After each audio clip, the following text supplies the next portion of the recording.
Okay, welcome to the Zoning Board of Appeals for June 21st, 2022 meeting. We have a number of items on the agenda. Agendas were on the outside. We will hear them in the order they're listed on the agenda.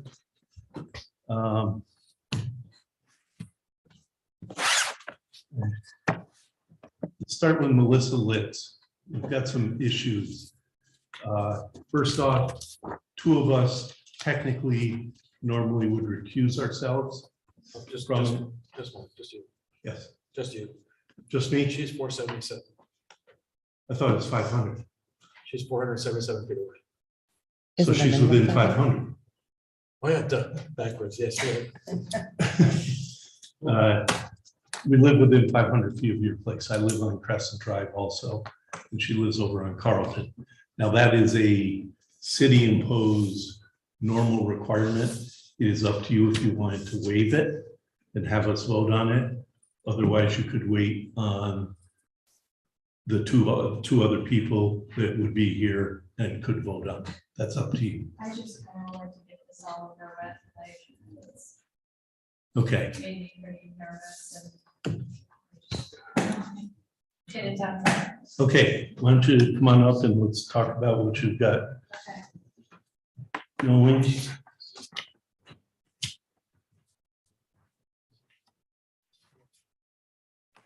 And you are Melissa, and you are Chris. Okay.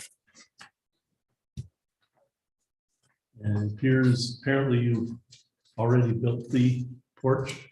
Yeah,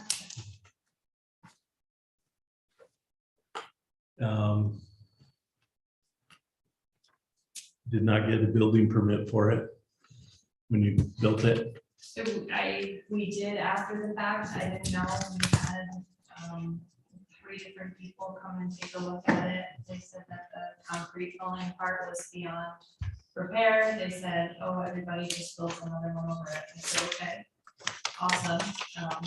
The guy had insurance, and I thought it was, and we came and started the work, and then I saw on the security camera that somebody had come and put a stop work order on, and I was like, oh, but it was already started, so I called and talked with him, and he said, we can give you the okay to go ahead with that, and we'll continue with it. Now, the new porch is larger than what was there. Yeah, that's to be able to go around. He said that that was the dimensions to go over the concrete. About 12 wide on each side. The slab underneath turned out to be a solid concrete slab. Gentleman spent an entire day trying to jackhammer it out and couldn't. So we ended up having to go out. Okay. We had a discussion downstairs about this, and we have a concern about your dimensions from the property line. I'm not quite sure where you got your property line. Did you find a pin? We came in and spoke to Nick. We spoke to the gentleman that was downstairs. He said what they normally do is they look at the electrical pole that's you can't see it, it's just off the screen to the right, and that gives you a fairly good idea of where the town considers the property line. So he had me come up with the measurements based on that. Do you know that? No comment. Okay. Um,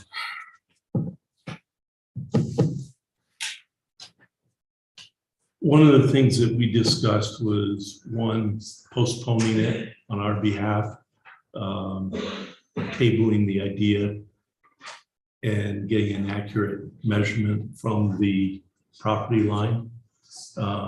Because the belief is that the backside of that pole is not right on the line, that it would be farther back.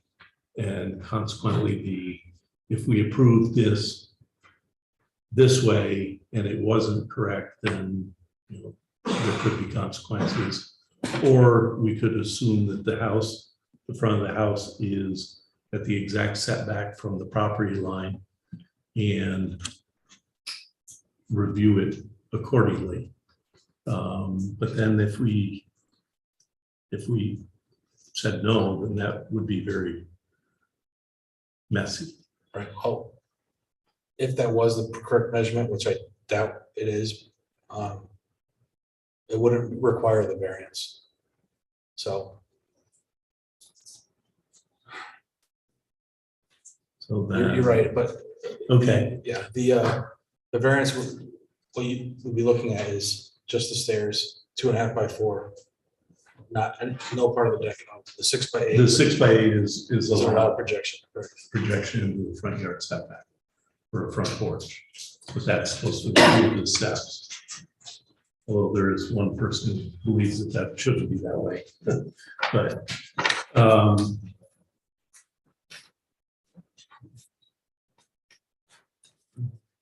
so I guess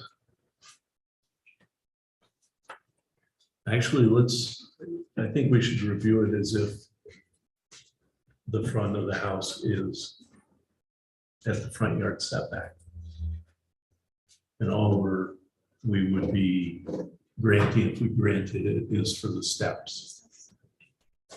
The actual deck area is allowed. Yes, I'm sorry. The 6 by 8 is allowed projection. The measurement, the front of the house would support 7 point something and 9 point something. So the lesser the 6 by 8, the 7 by 9 is what's allowed. So the 6 by 8 is allowed. Yeah. The entire deck. So. Okay. Everybody agree we should just go ahead and, okay. We got enough nods. All right, then let's take a look at the for environmental assessment.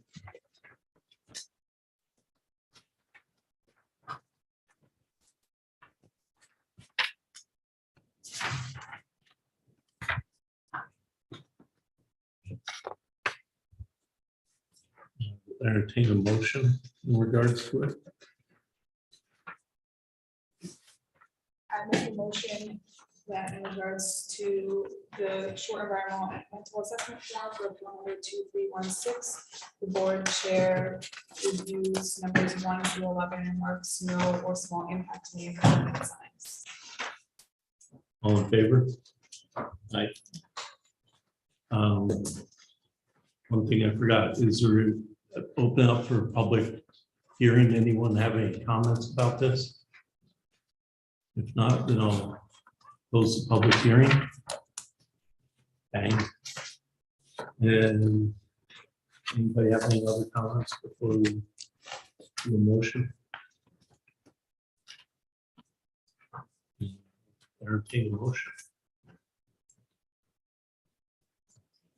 I make a motion to approve appeal number 2316, request for a Class B area variance for just the steps.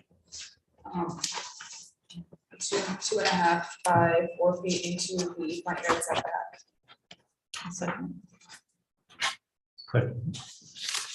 And this is yeses to allow it to stay as is.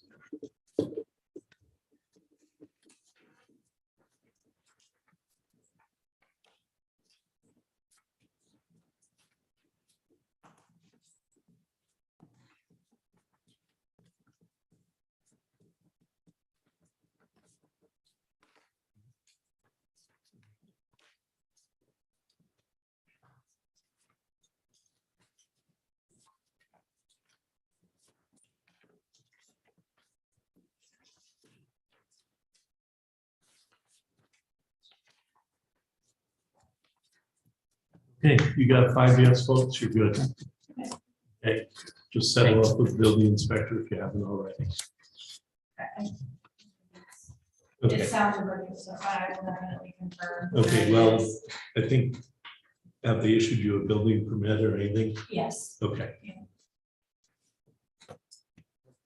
Is that That's Yes. it. That's it. Have a good. Thank you. All right, Christopher Pratt. Good evening.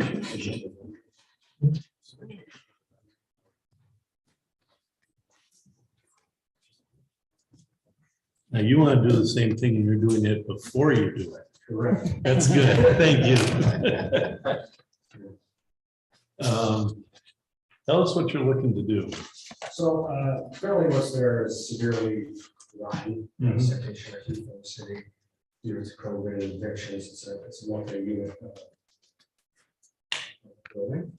So what we have there is the roof line is rotten. The foundation of these porch sits on is cracked, but there is a footer underneath that foundation. So I'd like to remove everything and put it all back on the same footer using the same measurements. The only change would occur would be in the roof line. The current roof line pitches over the steps and all the water and everything actually falls right on the steps. So on that roof line, I put a dormer or cricket on the front of that to pitch the water away from the step. The outside perimeter of the roof line soffit space would not exceed anything that's right there.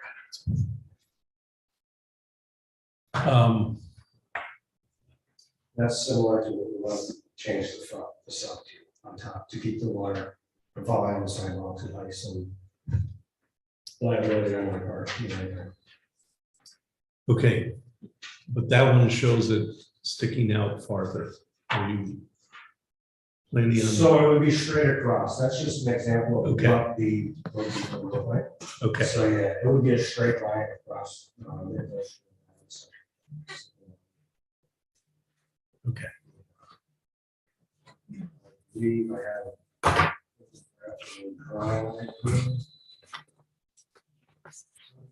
Last page was a short sticking out. That's a straight. As you can see, where I have the old roof line and new roof line in the background, it's straight across. So Okay, 23.2 inches. okay. So that one is, Right there, Yeah. there's this old one, towards the top of that.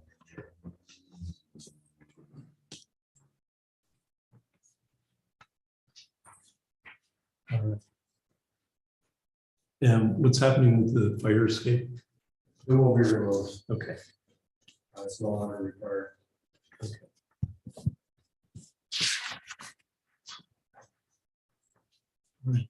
any questions from the board?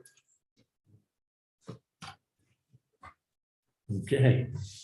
And I'll open up for public comment. Any comment from the public? If no, I'll close the public comment. And let's through the seeker.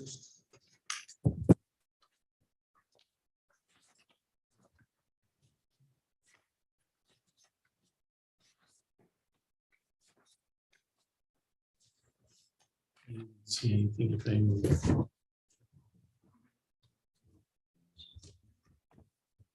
Make a motion for appeal 2317 regarding the short environmental assessment form. After review of the assessment form, the zoning chair may check on part 2, items 1 through 11, no or small impact may sign.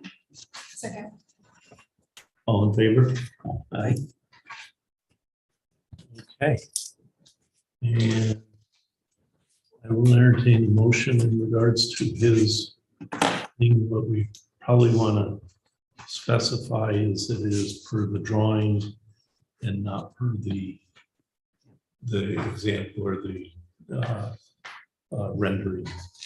I'll make a motion for appeal number 2317, Christopher Pratt at 22 Cornelia Street, to approve the removal of the existing covered porch and replace it with a new porch that has the exact specifications with the exception of the dormer to be constructed over just the stairway area. And this dormer shall be set back at the same as the front of the remaining roof. Not like the example that you provided.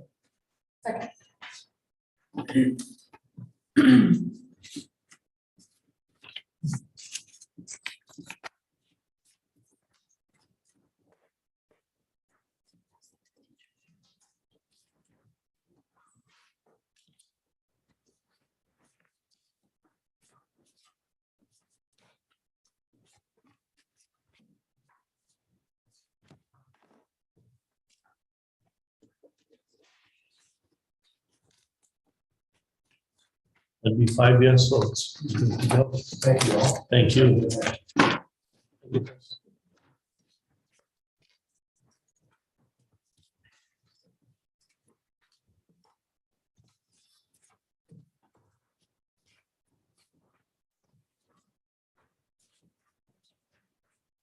Yeah, I know. I know. Next victim, Ted Chase.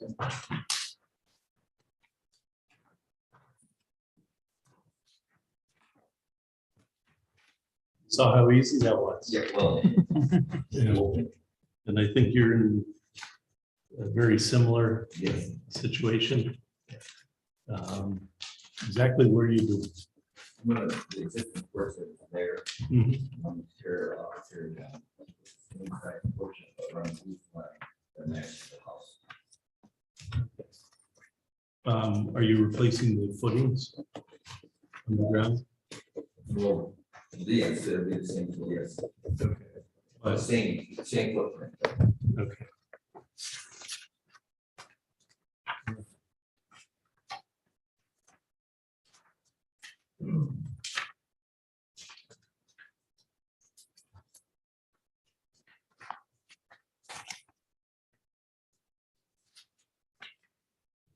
And yours actually just barely goes into your front yard setback. Yes, no, 7 to 9 inches. Something like that.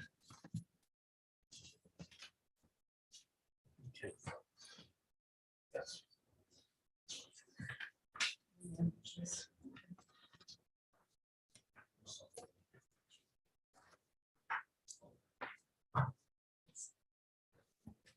So you're taking that porch off completely? Yes, And you're only using the same bottom pad, you're not extending it any further? no, Okay. no, Are you going wider? a foot on each end. Okay. Sorry, that's what I meant to say. That was A confusing. foot, maybe a foot towards Okay. the driveway and a foot towards the roof. Okay. And then the same with where it sits now. So it's enlarging the variance or the violation of the setback. Not coming deeper.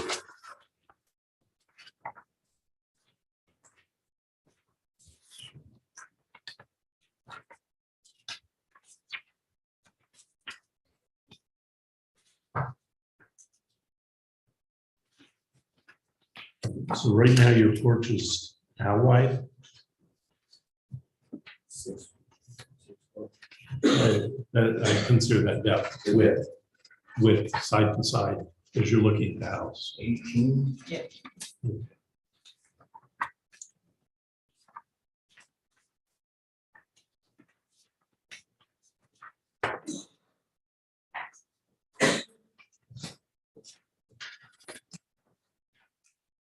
18 or 16? You're showing it 18 on the new.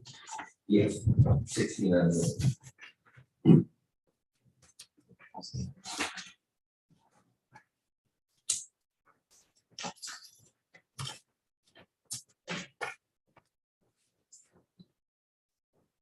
Okay, so this is a little different.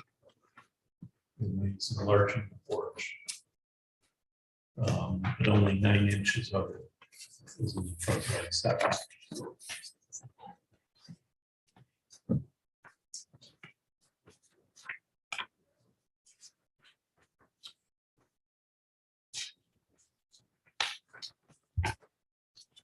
Nine inches to a foot, give or take.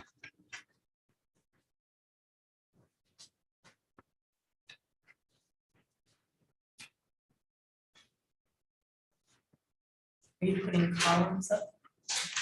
Yes.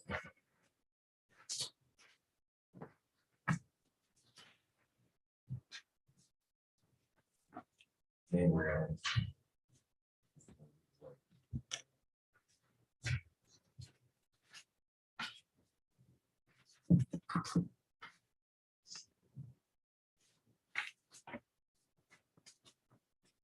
Do you currently? Okay, so you're in the front yard setback plus the stairs are also. Yes. Is that just one step? One step.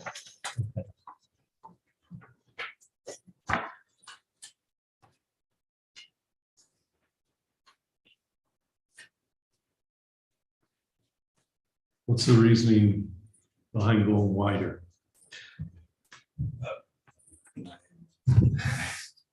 That keeps covered, because of the trusses maybe overhang, I don't know.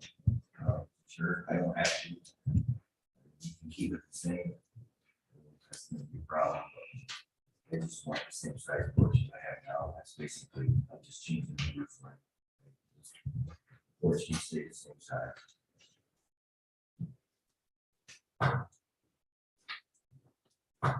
Any other comments, questions? Open up for public comment. Anyone in the audience got any comments? Okay, I'll close the public comment period.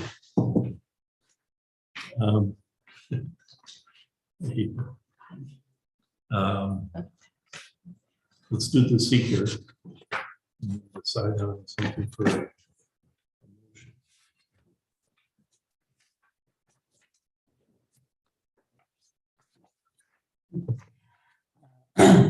I will for appeal number 2318. Motion to approve the short environmental assessment form stating little or no environmental impact. Second by Kelly, all in favor? Aye. Okay. A motion. I just want some clarification on a couple of things, just to kind of say them out loud. So it looks like you currently have 4x4s for your posts Yes, that we have. So I'm assuming your columns are gonna be a little bit bigger. yes, Okay, do you have a diameter for your columns already set, or? don't know if we had any crimson,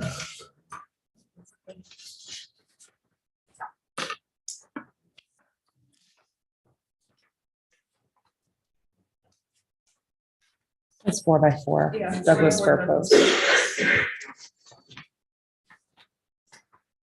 On the, or, Okay.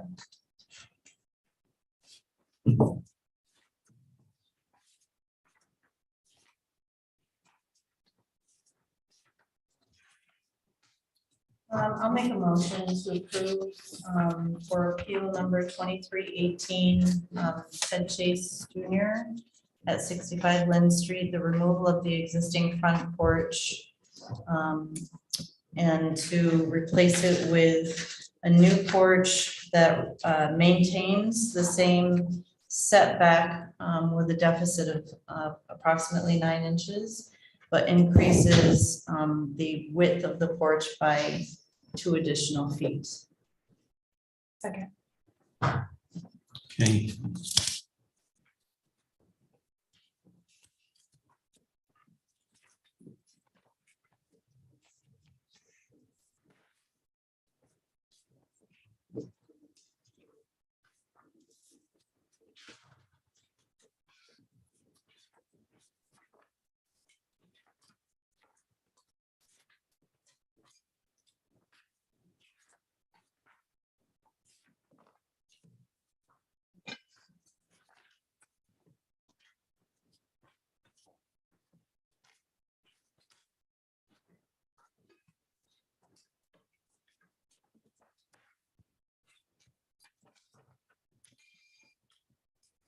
You got 5 yes votes. You're good to go. It's being processed. That's it. No.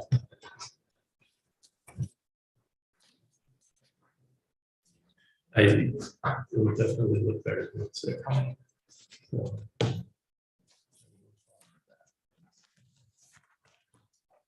Okay. Next up, David and Lisa Hoff. Good evening. Excellent. Yourself? Yours isn't going to be quite as easy. To tell you.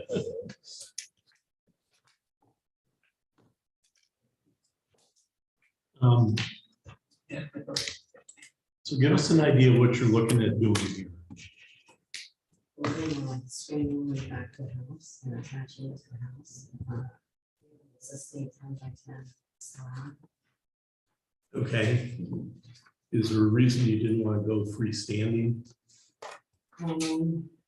Well, the main reason is because we have all the material that was given to us, most of it, the springs, the doors, so it's gonna be cheaper for us to build it than it is to buy it. And I'm not too keen on metal.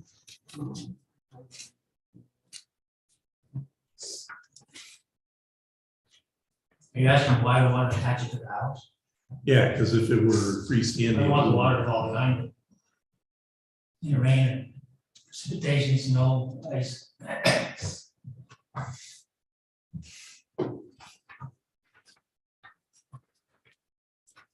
That's a.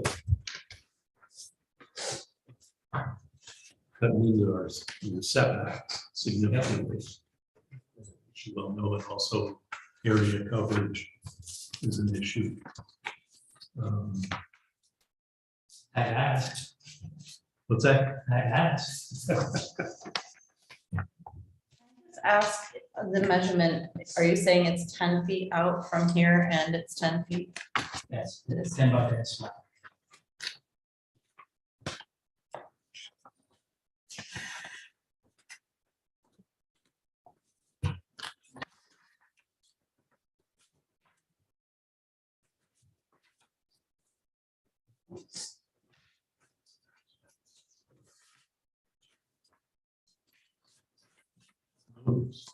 No comments from neighbors on this? So, Lisa, do you have any comments?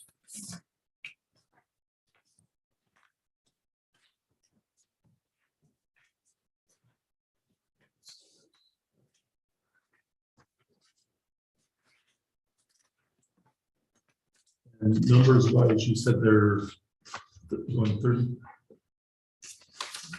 These guys, yeah.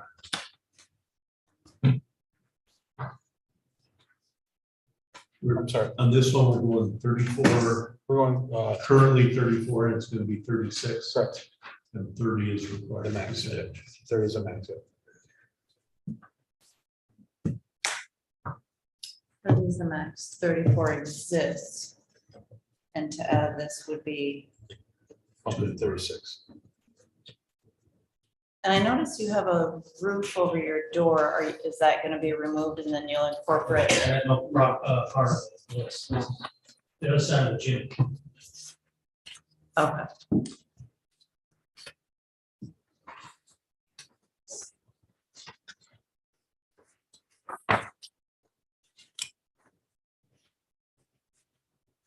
So the other way to look at it is they're 12% over the required. 6 to 7%. You know.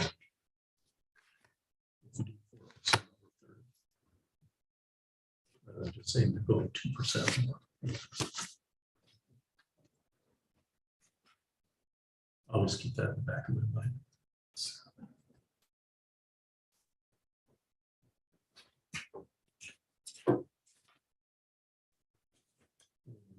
They do have a 10 by 10 slab. How long has the slab been there? We've only been there 4 years. It predated you. You know, there's a slab that kind of goes into the grass and out. I don't know if they do, I don't know. Okay. All right, but it's nothing you put in. Okay. All right, I'll open up to the public. Any comments from the public on this? No? I'll close the public comment period. Shall we do the seeker?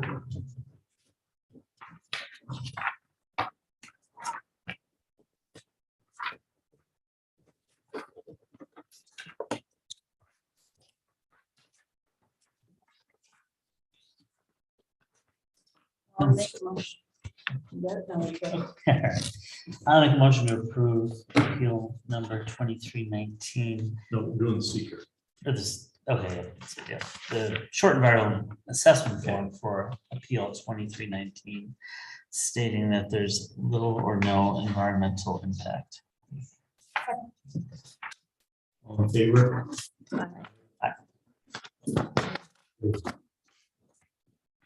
Yeah.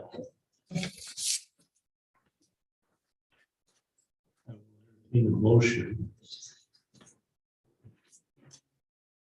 Oh, you're gonna revise that. And add on the ZBA and building inspector on the short environmental assessment form. Are usual on number 2. Do that.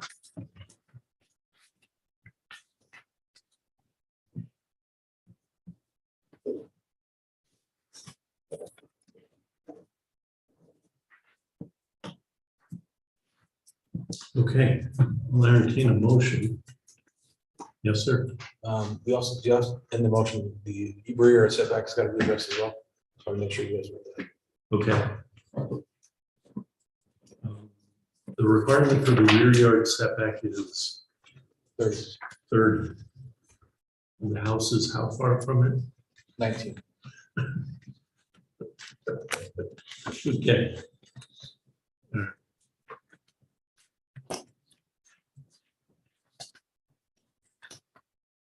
So realistically,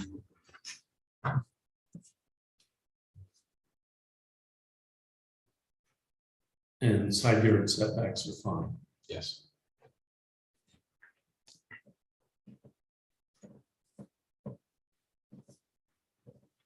So what he's saying is in the verbiage, mention the rear yard setback violating that and the open or coverage. It's coverage, right? Not open space. Yep, it's coverage and Coverage. and rear yard setback.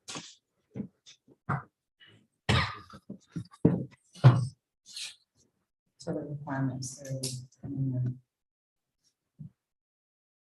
They're at 8'4". Oh, or no. If they put No. a roof on. If they put a roof on, yes. The 8'4" and the requirement for coverage is 30%. It went from 34 to 36.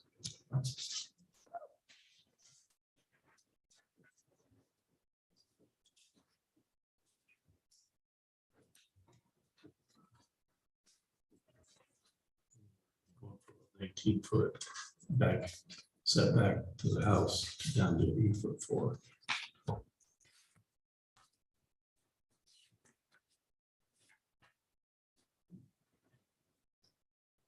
Those don't matter.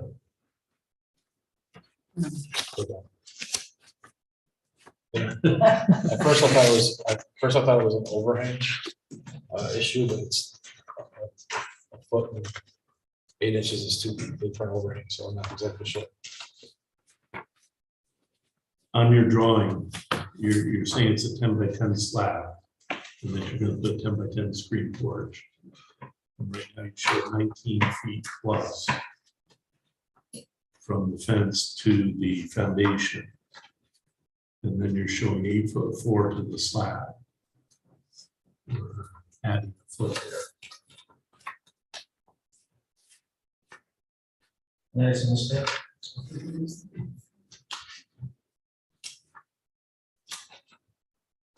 19 and the 19 plus is to the end of the slab. So on this You have 19 plus, that was measured from the side of the house to your fence.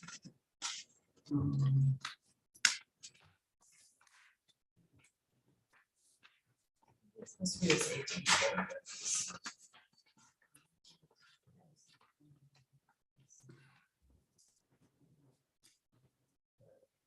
No, the 19 is from the fence to the end, so not to the foundation. I see. The foundation doesn't abut to the slab, or the slab doesn't abut to the foundation. Right, there's a gap between, Okay. there's a gap between the house and Oh, the slab. okay. No, It abuts the slab? Yeah, the house. Goes right to the. Elizabeth just pointed out you have 18.4 here. So if you subtracted 10 from the 18.4, you'd get the 8.4. Was this 18.4 meant to be here? Do you think that was transposed? Let's see what the picture is.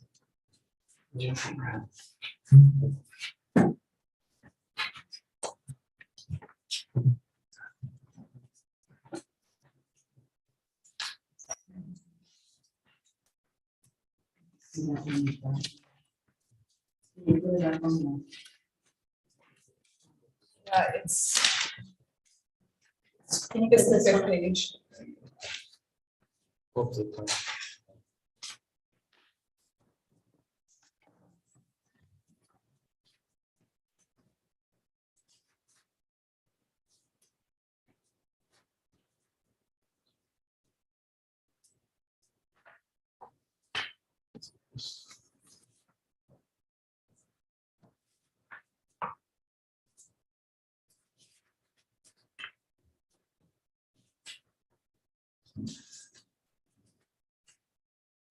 Which one? He will. No. Should be page number 5. Right there. That's it. Oh, that's from the side here. Yeah, I was just wondering if Oh, the 18.4 was transposed with the 19, because that would make the math add up. oh, no, that's, it must be the 19, must be to the back of the house. I thought it was. That's 8 foot, 4 inches. That's right.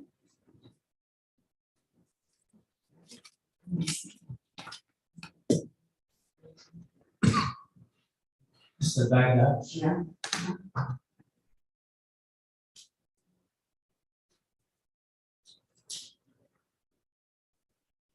And the slab is definitely 10 by 10. Yeah. it's like a little door in the front, because we have. Stand by. Right, but there's a- it's just off of it, not much. Mechanical form. Yeah.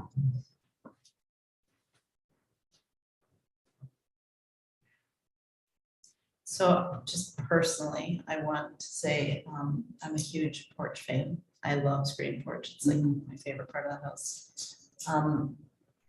Being on the zoning board, we have to be really careful about what we approve, because when we set precedent, then it brings other people to the table asking for things, and it gets tricky. So we have to be really careful. Your overage is a bit on the large side. Okay. That's the struggle. Can I ask a couple of questions? Can we build the screen room but not attach to the house? On this slide.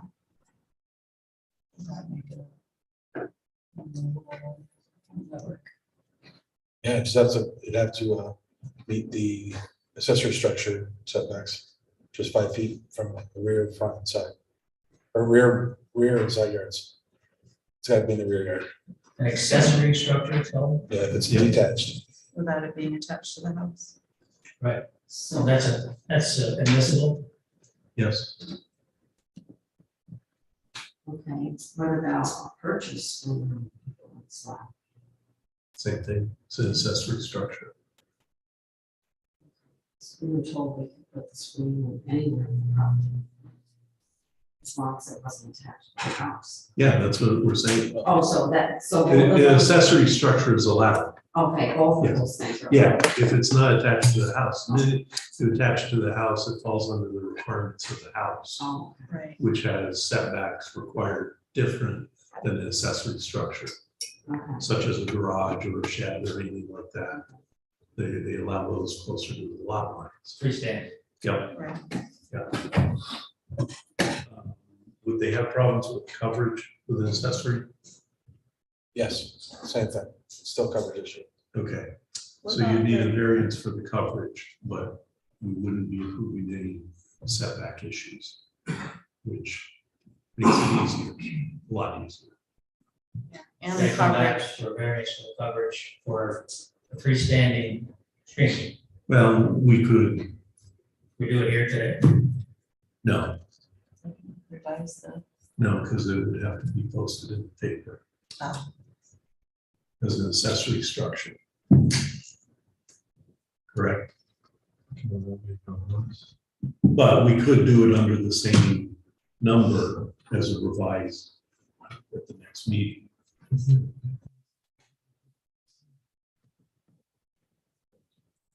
See that line working away.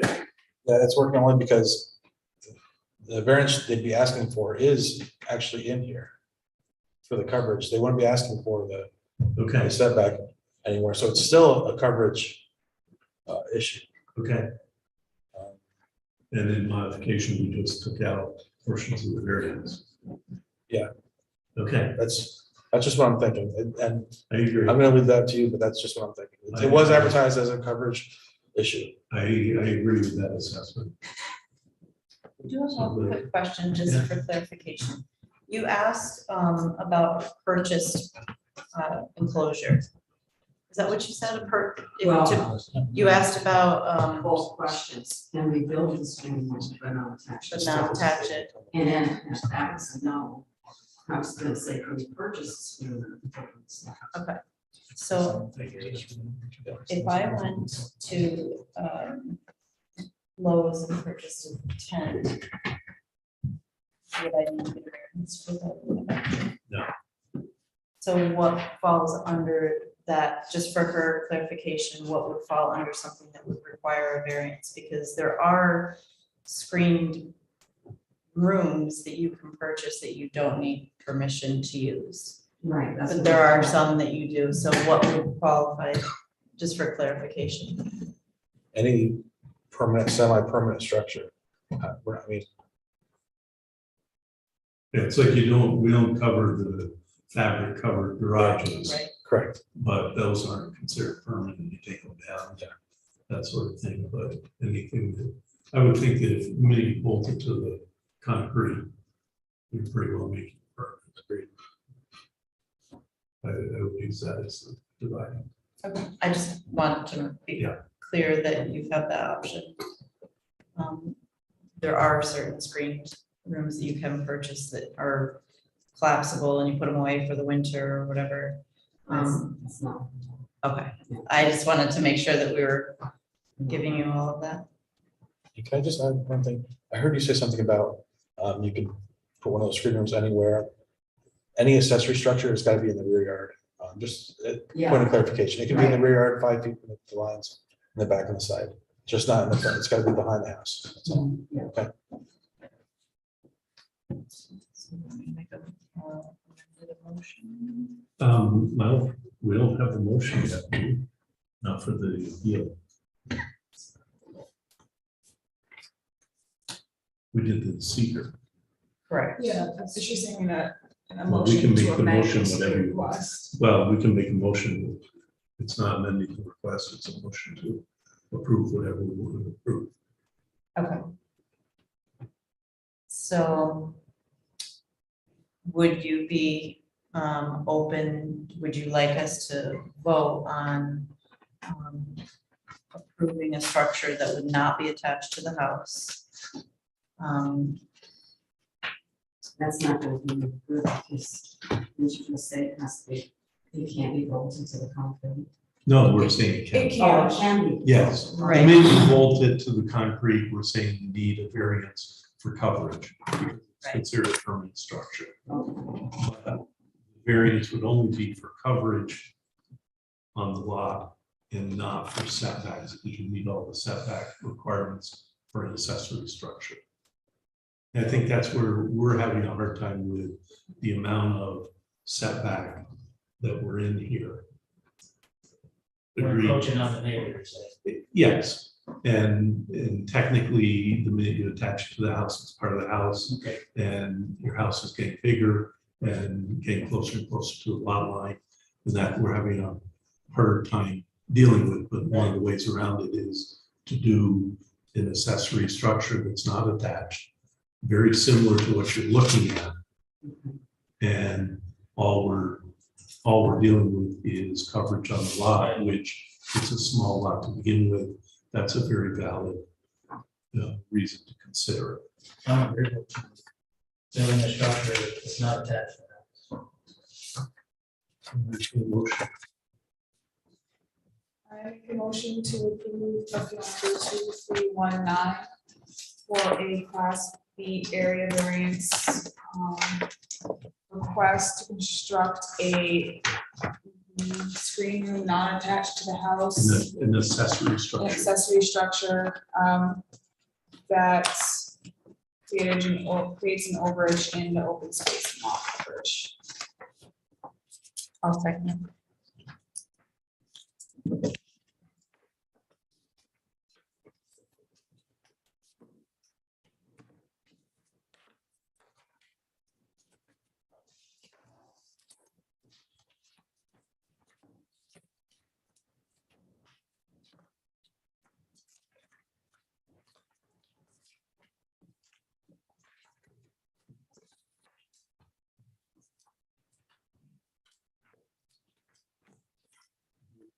You're good to go.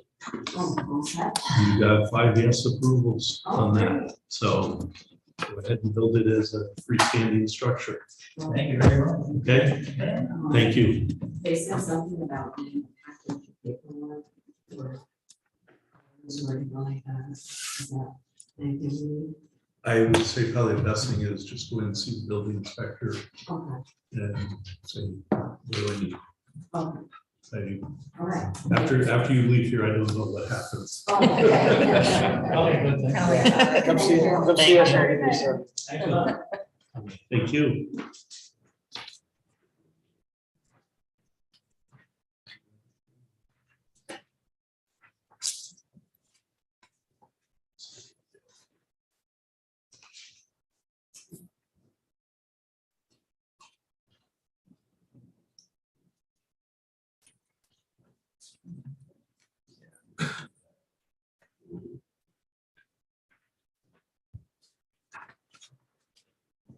Thank you.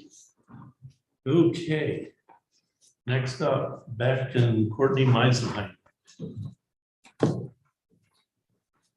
evening. Yeah, good evening, you too.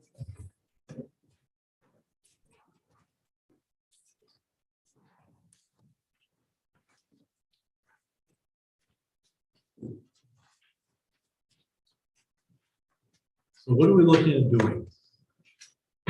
We would like to build a fence that is in our side yard and our backyard. The variance is that we'd like to build a 6-foot fence. And we know that because our side yard is viewed as a frontage. We're asking to build our fence about 12 feet off of the curb, and that's not within the code. So if we went with the code and had our fence start at the 25-foot mark, we'd be pretty much at the side of our house. And so we're looking to speak with you about granting that variance. Now you're measuring from the curb. Do you know where your lot line is? How to discuss specifically. As I think in this neighborhood, it's 12 feet off the road, but I don't know for certain. You have any idea, Kyle, down there? I don't. I assume that was property line, or to the property line. Really, it's going so. No, it's 7. I thought they were 17 from the curve.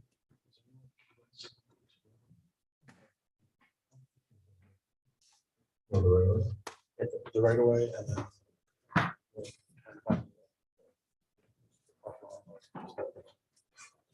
He's gonna go check right now on Okay, where the property line is.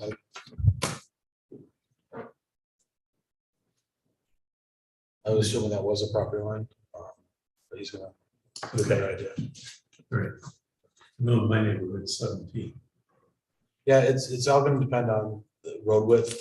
Okay, If the road is, it depends on the road width and the right of way. Right of ways can be different sizes. Typically, like yours, it's probably 66 feet. This is a little older, it might be smaller, so it depends on the road width and it depends on the right of way size. okay. We'll find, you should find that pretty soon.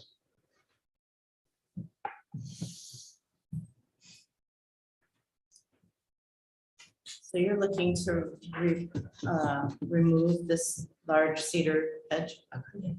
I have to say, your choice of fence is beautiful. Thank you. I love it. I'm like, oh, I want to do that to my yard now.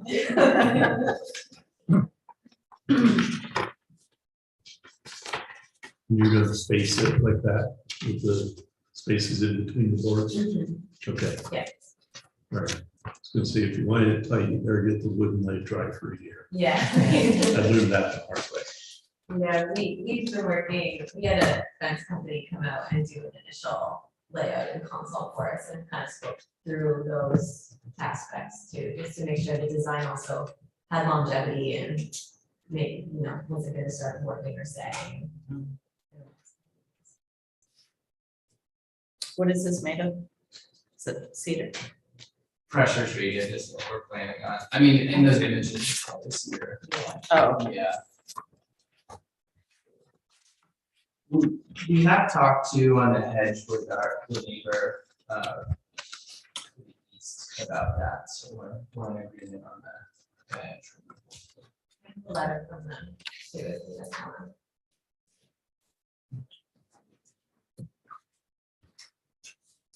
Is everyone with a copy? I brought copies. yeah. I like them. Please. Yeah, Okay. we didn't see So anything. here's- Yeah, so this is just a letter from our neighbors, just expressing their consent.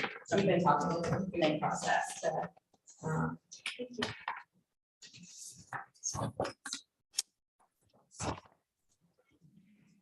yeah, we approached them with the initial idea and weren't actually sure whether they'd be interested in taking the hedge down, and as soon as we get to that, they were like. So they're really happy to work with us. Now, is this the same house that your parents grew up in? Yeah, Your father? yeah, my grandmother lived, well, on that house. And Okay, when she passed, we bought it. okay. Yeah. Know the stories. Yeah. It's the Eisenhower home.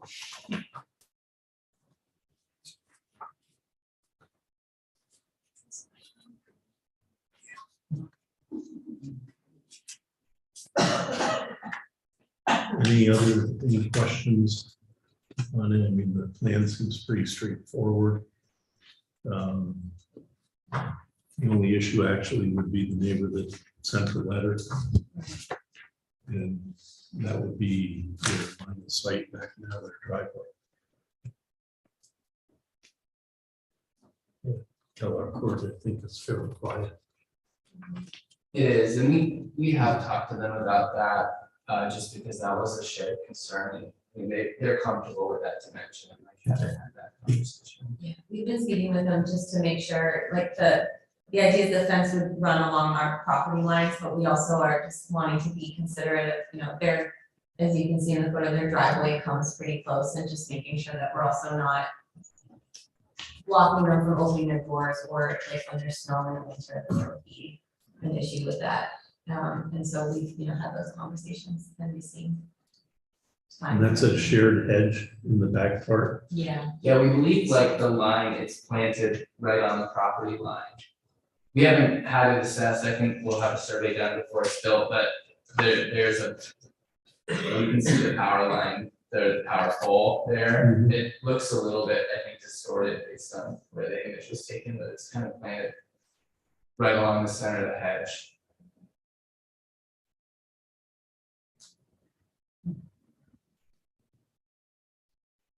And so the whole hedge will come out It will. and they're fine with that. Yeah, it, Yeah, looks like it's gonna expand their yard significantly. yeah, it's literally like a 20-foot wide hedge. So, Yeah. I mean, they're nice, but I think they were planted with the neighborhood. Some folks maintain them, my grandmother did not maintain them. So. And, you know, when it comes to the side yard, we in part looking to get more sunlight. Our backyard is pretty well shaded by you, and so I think the side yard is where the sun is at, especially. So that's what we're after in part, and then you've got 2 young kids. So.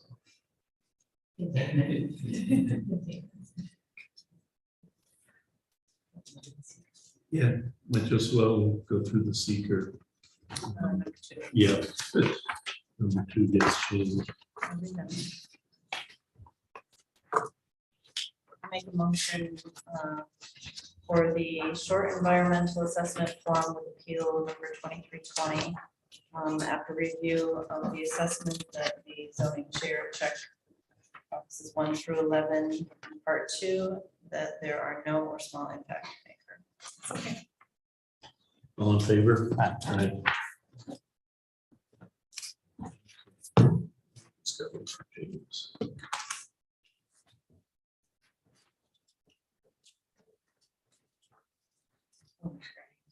Yeah.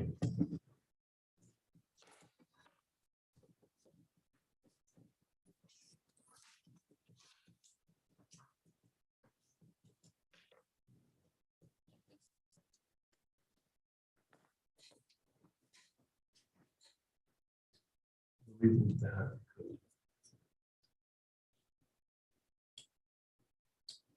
You're gonna have the property survey. I'd like to, just to make sure that we do this right. Okay. Yeah. I mean, we could do a motion no closer than 12 feet to the curb and on the property.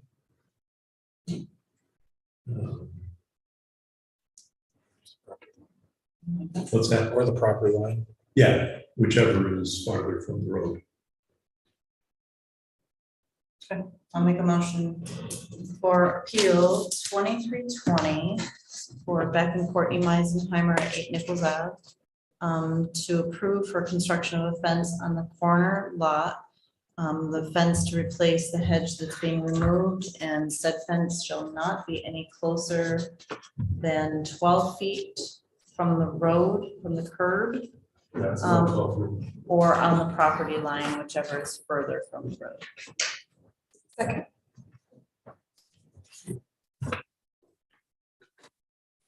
Just 6 foot. That's a 6 foot fence. Oh, And the sorry. front yard setback. Yes, approval for the 6-foot fence requested. And everything else.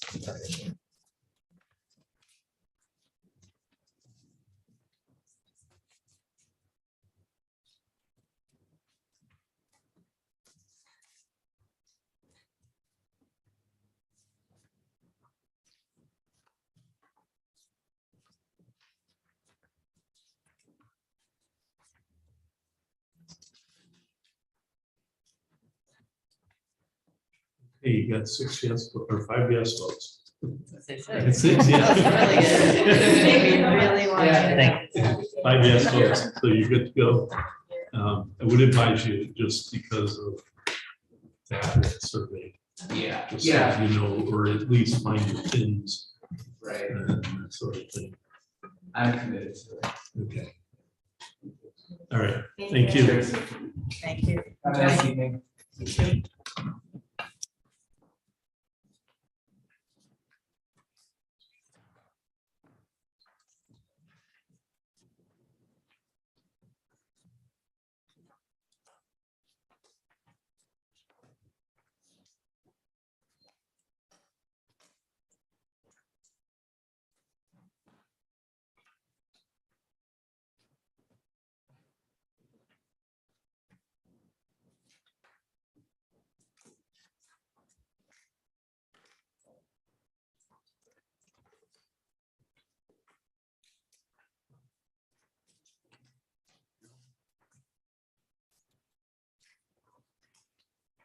Okay. Azure Data Center LLC. Come on up. Good evening.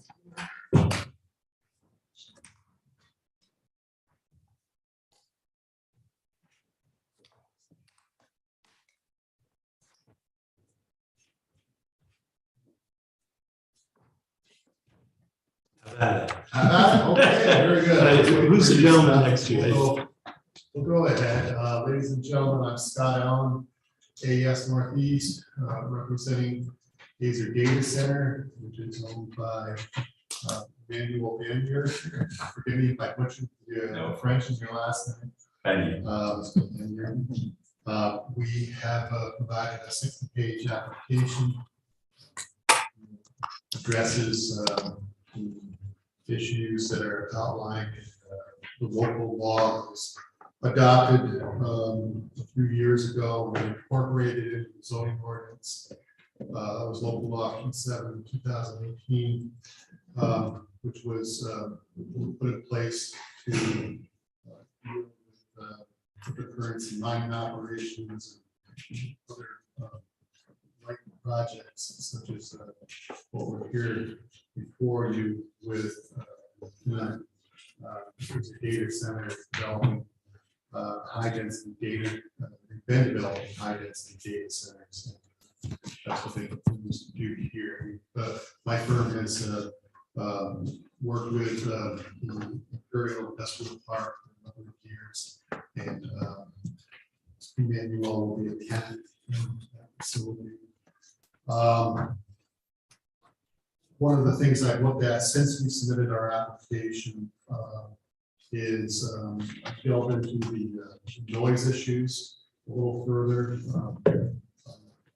I think our application addresses the noise within the facility. The technology that these guys are using is excellent for inside the facility with the immersed cooling system with the oil. That's I think really address the inside noise. But with the cooling towers on the outside of the building, that would help dispel some heat. I did look into that further.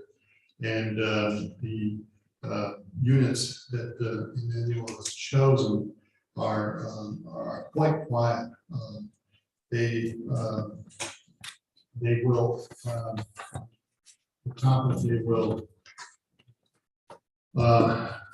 meet the requirements of the noise control law we have on the books here in the city, which specifies that during the daytime, the industrial zone at the property line, the decibel should not exceed 80 decibels, and at nighttime, that's 9 p.m. to 7 a.m. The decibels in the industrial zone should not exceed 75 decibels at the property line. I think the nearest property line that we're dealing with from this facility would be the center of the Saranac River. The properties north of the river at the end of that Rockback Lane. So there are some multi-family residential facilities down there. But we're quite confident that at that property level, far below 75 decibel level. When you say quite confident, what Based data on, do you have? based on the literature that the That APCO company provides. And That was not in our package. no, it was not. That's why I said I looked into that after I did it, but I'm happy to share it with you. But I Yeah. have one Does copy. it by chance mention by number, decibel levels? Yes, Does- Yeah, 62. it's 60, but very close. yeah, To 10 feet or 15. right. You see, that's Problems with cooling towers. So if you are far away, right. you cannot even hear. Yeah, so the 62 sound pressure decibel reading is within 10 feet of the unit itself, which is going to be back on the buildings at the old Imperial Mill. Okay, so now we've got 100 feet in the center of the river or so from where these cooling towers will be erected. So that's why I say I haven't actually got out there with my sound level meter because the cooling tower's not in place yet. So we're extrapolating from the data that the manufacturer provides, but we're highly confident that once we get on the other side of the experiment, sound is very, much lower than the noise control law that you have in place requires. I think it even complies with the reasonable sure law you have. I guess you've got a large cooling tower in your hospital in Plattsburgh, and it's really in the middle of the city, very close to the residential. It's not noisy. Yeah. So that's a big machine, so people see the noise, they say, oh, it should be not the base now. It's only the sound of water that just flow like a shower, not shower. And compared to the dam, where there's so much water that flow, we'll not be able to distinguish this very small amount of water falling inside the tower compared to the huge dam. It's not as strange of noise as the fans being aware of. Do they have fans though? They do not. The machines, oh, there's a fan, Okay. very low Okay. speed. Okay. It's I a thought round that there one, was. very low speed fan. It looks like a it's a single fan that goes very slow, especially because there is a variable speed that adapts the speed of the fans according to the heat demand. So most of the time, because of redundancy issue, we want to have in a data center, we want to install more towers than needed. So each of them is running as limited speed. The worst case in July will be maybe at 70% of the speed. Most of the time outside of the peak temperature, it's less than half. So the fans are really turning very slowly. That's why it is not noisy. The fan is not noisy. What can be here is the water flowing in. It looks like there is a shower of water like this. It's not something that's disturbing. It does not really, it's not killing your ears like it's a small fan, you know. It's And good. that's the 62 decibels. That's a 62, and again, that's within 10 feet of the meter. At maximum speed. Yeah, just to give you some comparison, if you're standing next to a hair dryer or a vacuum, you're standing right next to it, that's 70 decibels.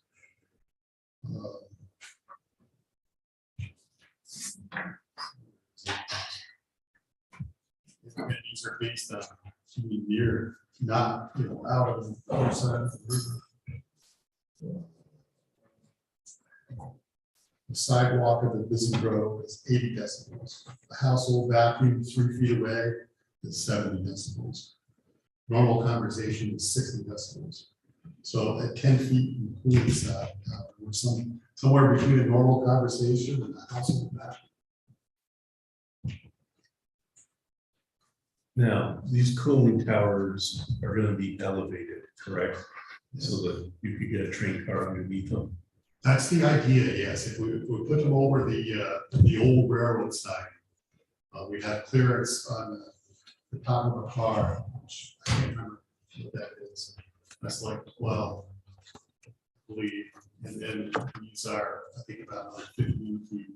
So in comparison to the roofs of the existing industrial buildings down there, it's barely visible from anywhere you could see them from. In terms of their projection. So they will project above. I believe when we look at that, they'll be slightly above the roof line. There are two roofs like this. Yeah. The tower is a meter. Yeah. And the top of the tower is approximately the same height as the top of the roofs. Right. So it won't be easy to see them. And we are considering lowering them a little bit back. The reason why the landlord asked me to put them so high is because he wants to modify the floor in the one to create paths for forklift. And this job is to be done in July. So when it's finished, there is not even a reason just to put them high. I could put them on the drive, on the right of way itself. It's just a question of timing with the long road, because you want to be sure that you can break the concrete to do this job before I put my machines on the path. So if you would prefer, and if it is finished, I would just put the towers just in between the building, not above elevation. Well, I'm thinking more noise if you're above the roof line, the noise will transmit. And I'm assuming that those numbers are when you're standing next to it and the fan is 15 feet above you. But if you're That's standing an up, idea of the noise. exactly, That way, it's 45 degrees on both directions. So exactly, and I it believe goes that, like this. So and around that lane, I believe is higher in elevation than Right. the, If you look on Appendix 2.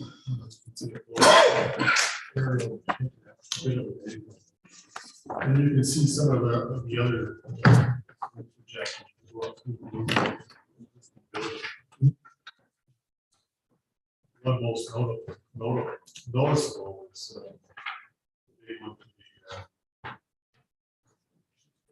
the other end of the site, show it parking. Notice that. So where we're gonna be is a little lower, that new addition they put on. I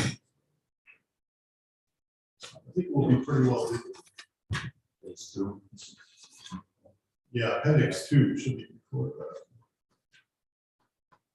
Yeah, that one. Let's see. Toward the back of the white building, you can see. There's a larger projection above the roof there. See, we're gonna be down in here. We'll be down in this area. Yes. Between that. Between the It's- See, the building, the addition goes up, and then there's an exact share of that structure is back there. That's the thing, if you're over here on the other side of the river, you'll probably have a pretty good view of that. I don't think our viewing towers, or our cooling towers are gonna be very much, in view from the end of around that lane. in that era, the buildings up higher. Pardon me? Those, if you come to the left, those buildings in that, the condos. Let's see.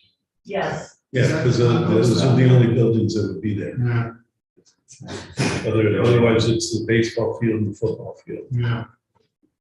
I was thinking the pump station was.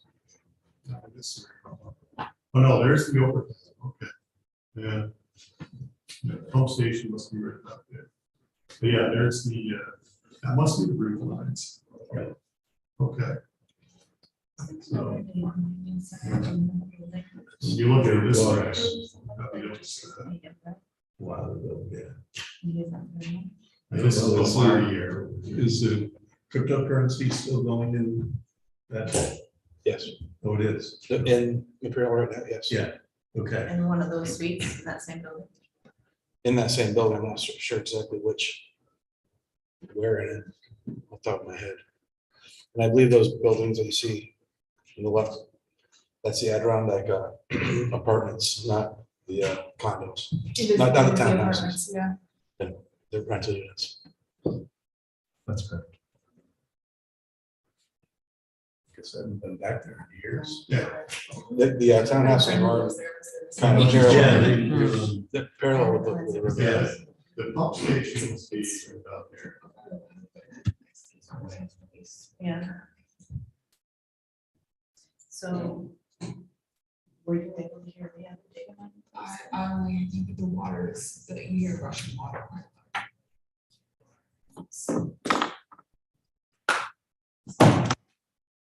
It was. Joe has been dealing with the current people mining right now a lot. They've done a lot of modifications to what they're doing. He monitors every week. Very often. Yeah, that's a little older technology. Yes. Those are big fans. You say he's monitoring it and there's issues. There have been issues, but I think they've got it down to, don't quote me, but I think they got it down to an acceptable level. Now, summer's coming, it might change, obviously. And when I say acceptable, I mean per code, I don't mean for neighbors, I don't want to speak for them.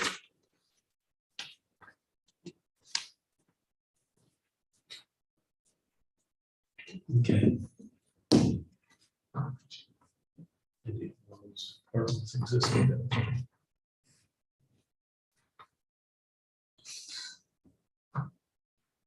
Okay. Did that data sheet come around? Can we look at that? Sure.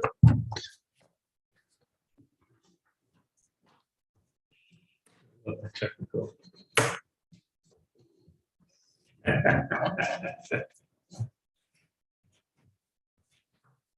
Okay, let's open this up to public comment, unless you have anything else right off to say. Not unless you have questions.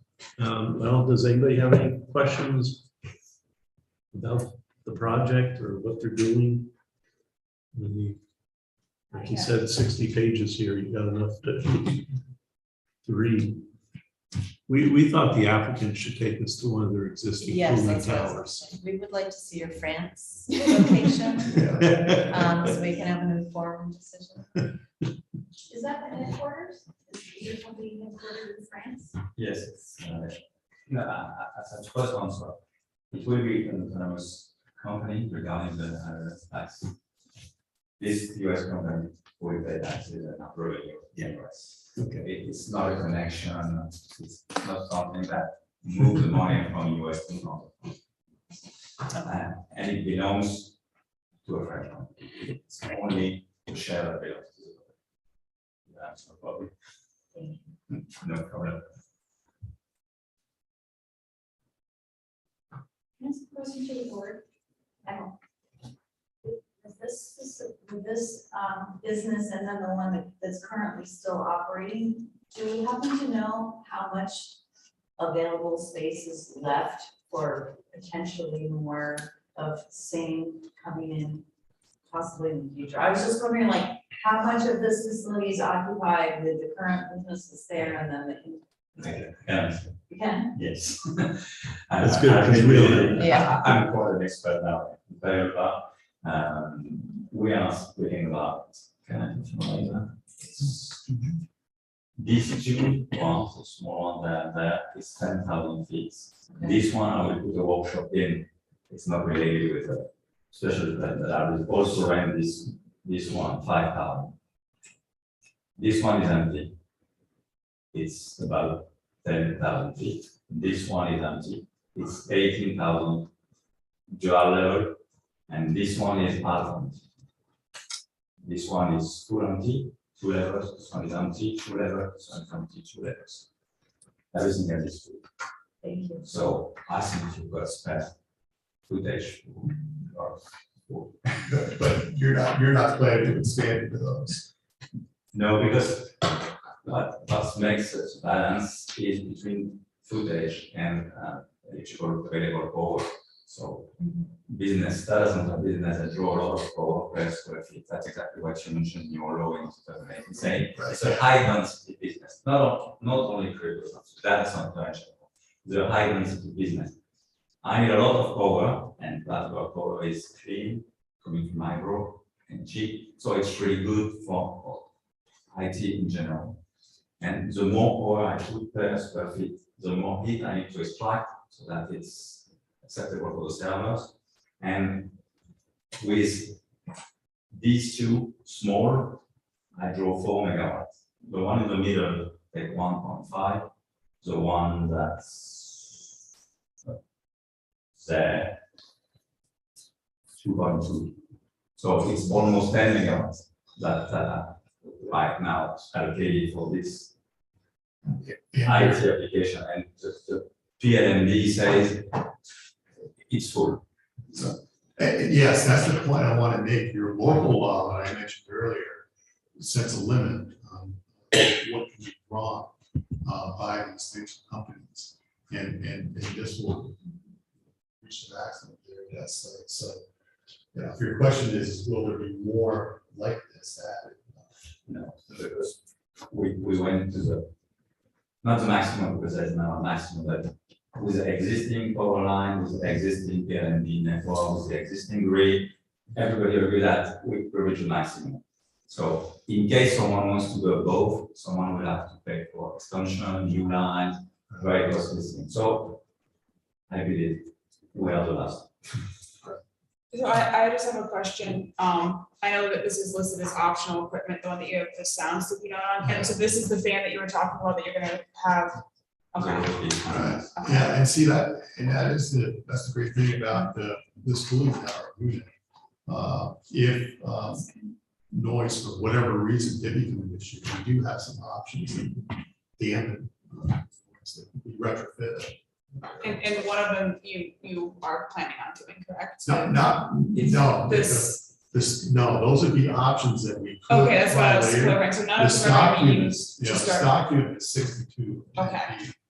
Okay. But like I said, if there were ever an issue with sound, for whatever reason, just the prevailing wind or something like that, if it caused an issue, yes, we could resort to some of these options that you could, reduce by, you see it there, you can, if you replace a fan, you could reduce it by 10 decibels right at the unit. So by the time you get to the other side of the river, you're talking about a huge reduction in noise. What I can tell is that here, there is someone else, that one, is making much noise on the base.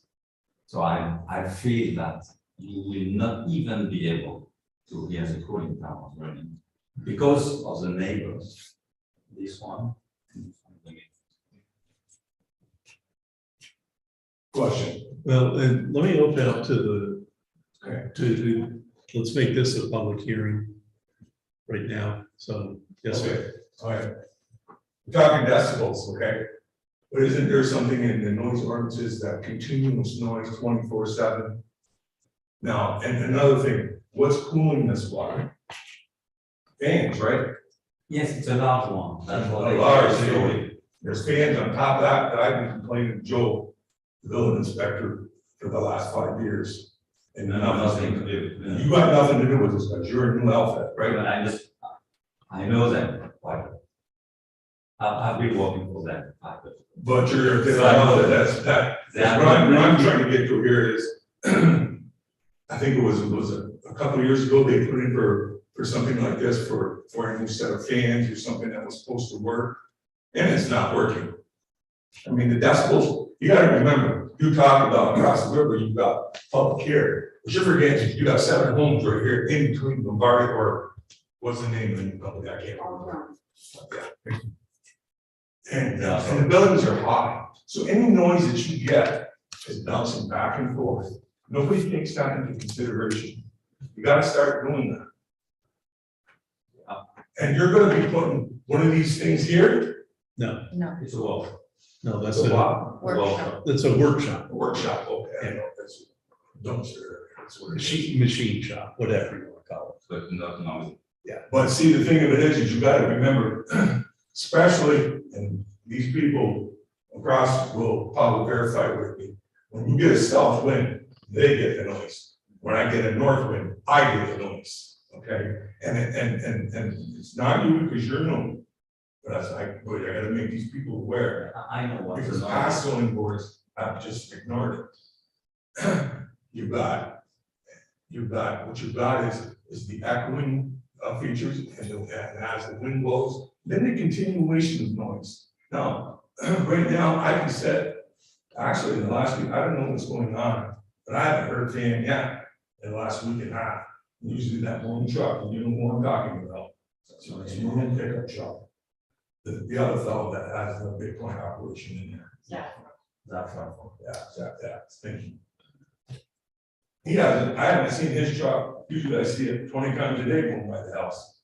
I haven't seen his truck once, I don't know what's going on, maybe with the down rate of Bitcoin and stocks. You know, I cannot tell you what, I've got an idea, but. Okay. Back to the noise. Well, If if your noise is low, that's fine. That's It's fine. very But you low. got fans that are cooling that water. That's gonna make noise. I don't care how you get around. I'm sorry, but when you're away from this air-cooled old fashioned, where the mining, the one that, where it breathes, you get two different things. The first thing you hear is the noise of the machines themselves. It's a small machine that size, only 4 fans that turn out something like 5,500 to 6,500 RPM. It's quicker than a drill. It's killing your head. If I put one of these machines in the middle of this room, we could not even talk together. And they have 500 or 700 of these small. These other people have. Yes. See, that's what I'm complaining. So this noise. Maybe never, I don't know, because it's not It's a set up. different system. It's It's a a whole new completely system. different system. When I take the exact same machine, I just remove the fan. I unscrew them, and I take the machine and dip in the tank of oil to extract the heat. So that I don't need any fans to extract the heat. It's just dipping in oil. Okay. It's completely silent inside it. How's that all cooled off? Something's gotta cool something off. Yeah, the oil extracts the heat from the machine itself. And then it goes into the And it water. goes to a plate exchanger, which is touching the tank in between the oil circuits and the water circuits. And this water goes either to be reusing the wasted heat, so I can, we have the topic as a landlord, to heat the warehouses that are this one and this one, to save on natural gas, because there is a boiler there, you see the boiler, natural gas boiler. Well, I see nobody else all the time. The idea is to reuse the heat coming thanks to this cooling loop. Makes sense. And all this extra heat, I have too much heat, I will put it in the cooling tower. But the cooling tower itself, with a low fan, with low speed fan, so it's almost silent compared to this primary sound that the small machine has. And then a second problem with their design.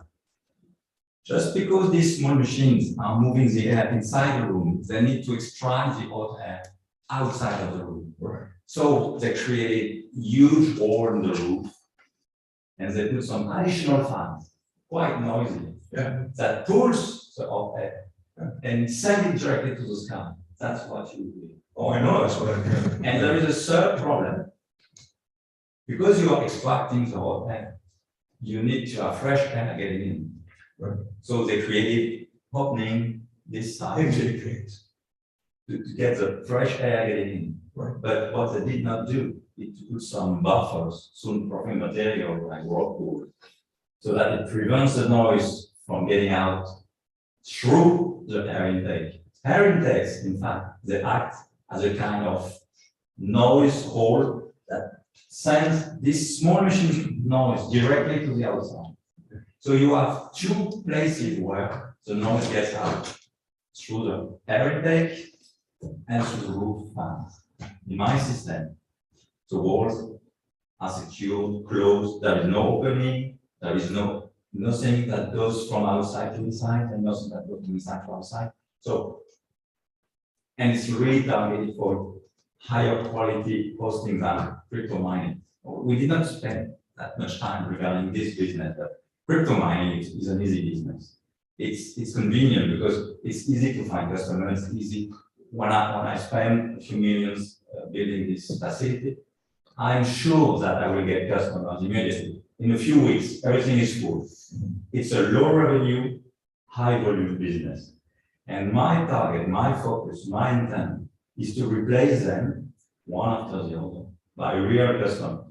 3D rendering for the movie industry, bank statistics. So kind of the gist I'm kind of getting from you is you're taking kind of business away from the existing guy here now. Or you're gonna. No. Which I don't have a problem. They will die, or I increase the rate saying, I have new customer getting in.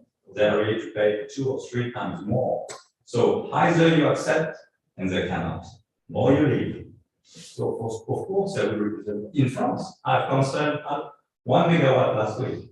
I just told them, I'm sorry, but we have higher revenue customers.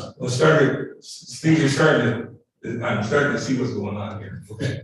Okay, Sorry, thank you. The other issue, I think, is a good point, and to finish with this IT business, the digital world, deep learning, artificial intelligence, all these stuffs, they look for places with green energy and cheap energy. Of course.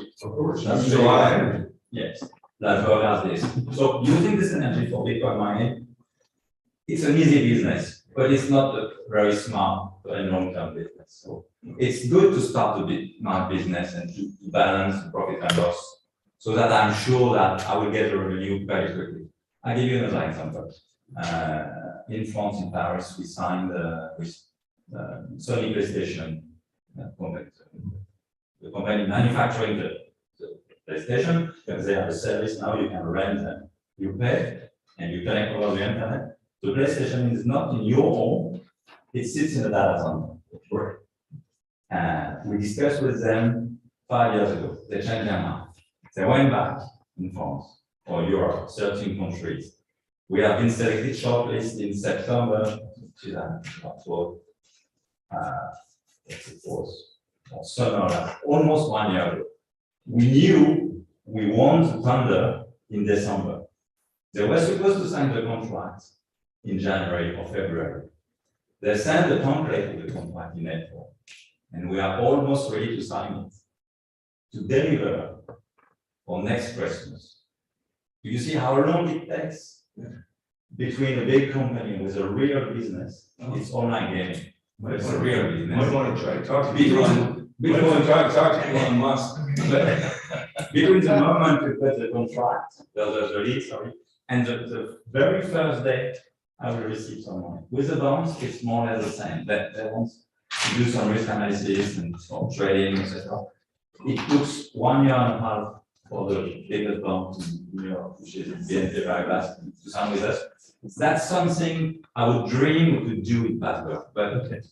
All right, it will take several years. let's move on. Okay. You're a very smooth talker, very smooth. I think if you look at the application this time and you look at the previous application, the same name is on it. Jacobsma? Oh, that's. That's the owner of the building. Huh? That's the owner of the building, of the property. No. He owns all these. Yes, Okay, so his name has to be on it. okay. But the last person that came in last year, last year we came, said the very same thing that you're being told now. They were going to put the water coolers in, and we weren't going to hear this anymore. I live about 200 feet to 300 feet from Ernie in the back of him, and I still hear that noise.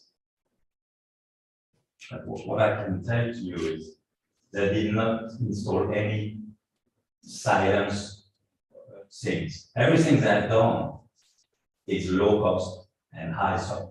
I know. So I don't know. I was not there when the defined in front of the turning voltage, but what they've done is not a high quality installation. It's very basic. What did he do? Sell it to you because he didn't put it in? Sorry? The coolers? They Did do he sell the business to you? Are you the owner of the business? Of which business? Of the one that you want to put the coolers in? That's what we're talking about. That's a new one, I'm the owner. The new one, The- my business, I'm the But owner, my his business. business is not related to the previous one.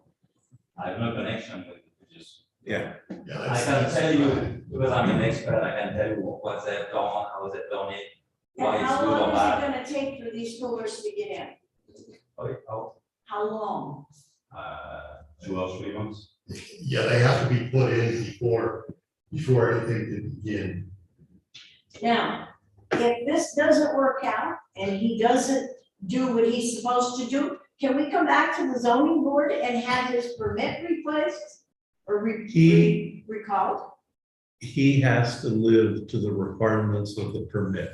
And if not, it's a building inspector's issue to resolve. And as Kyle indicated, Joe's been working on that with the current ones, and they've It's been been round and working on for round. how long now? As of right now, the decibel levels are not in violation of the existing.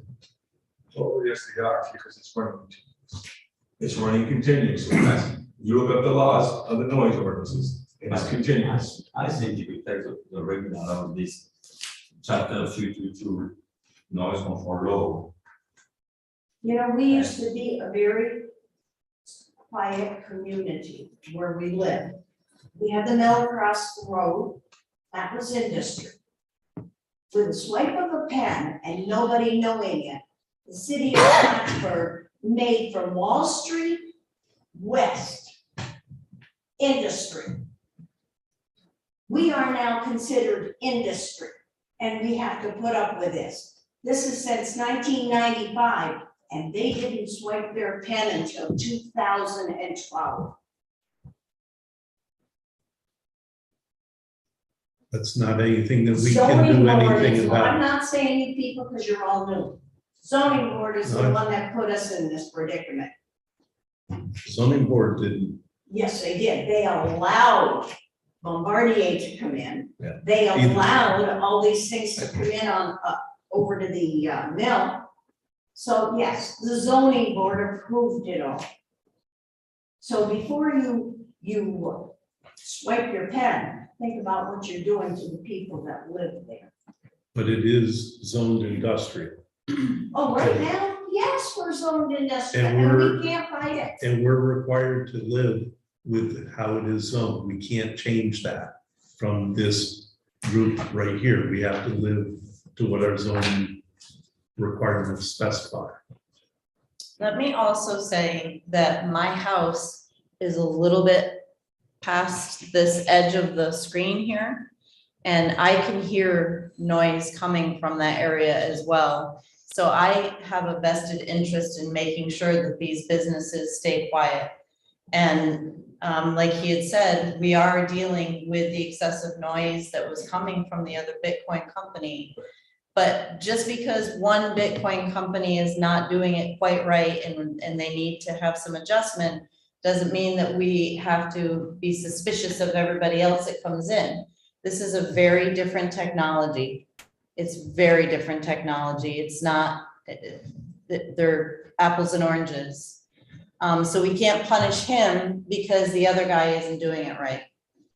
And I guess I just want to say that please trust that I don't want to hear that noise either. My windows are open at night. I don't use air conditioners. I don't either. And I don't want to hear that noise.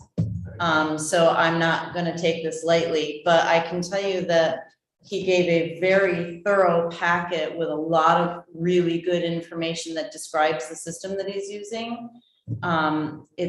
It's a really interesting and well-researched system. And I personally, I'm kind of excited about it because it reuses the heat. I like that a lot. And there's virtually no noise with the fans that he's discussing. But I want you to know that I'm right up the street and it matters to me. what I can add is, maybe you have a nice talk about it. I will keep my promise. I will keep my words because I know what I'm doing. I'm doing this business for more than 20 years before my indexes. So Gonna hold you to your word. yes, and I put something on top of it. Is I know the other guy is quite quiet, and that fashion company is run by just Ryan. It's Yeah. 19 was on it in the very first time. He's a very arrogant young man. Yes, he is. But he's a smart guy. His father wants him to use immersion cooling technology. He came in, he was supposed to put it in last year, and it hasn't been, so I've seen the tank, it is still sitting on the pallet.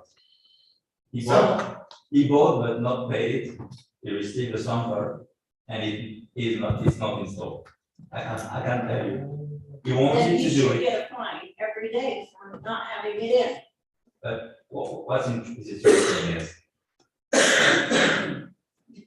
if I'm installed and running properly and you can see with your ears and your eyes that it's not noisy.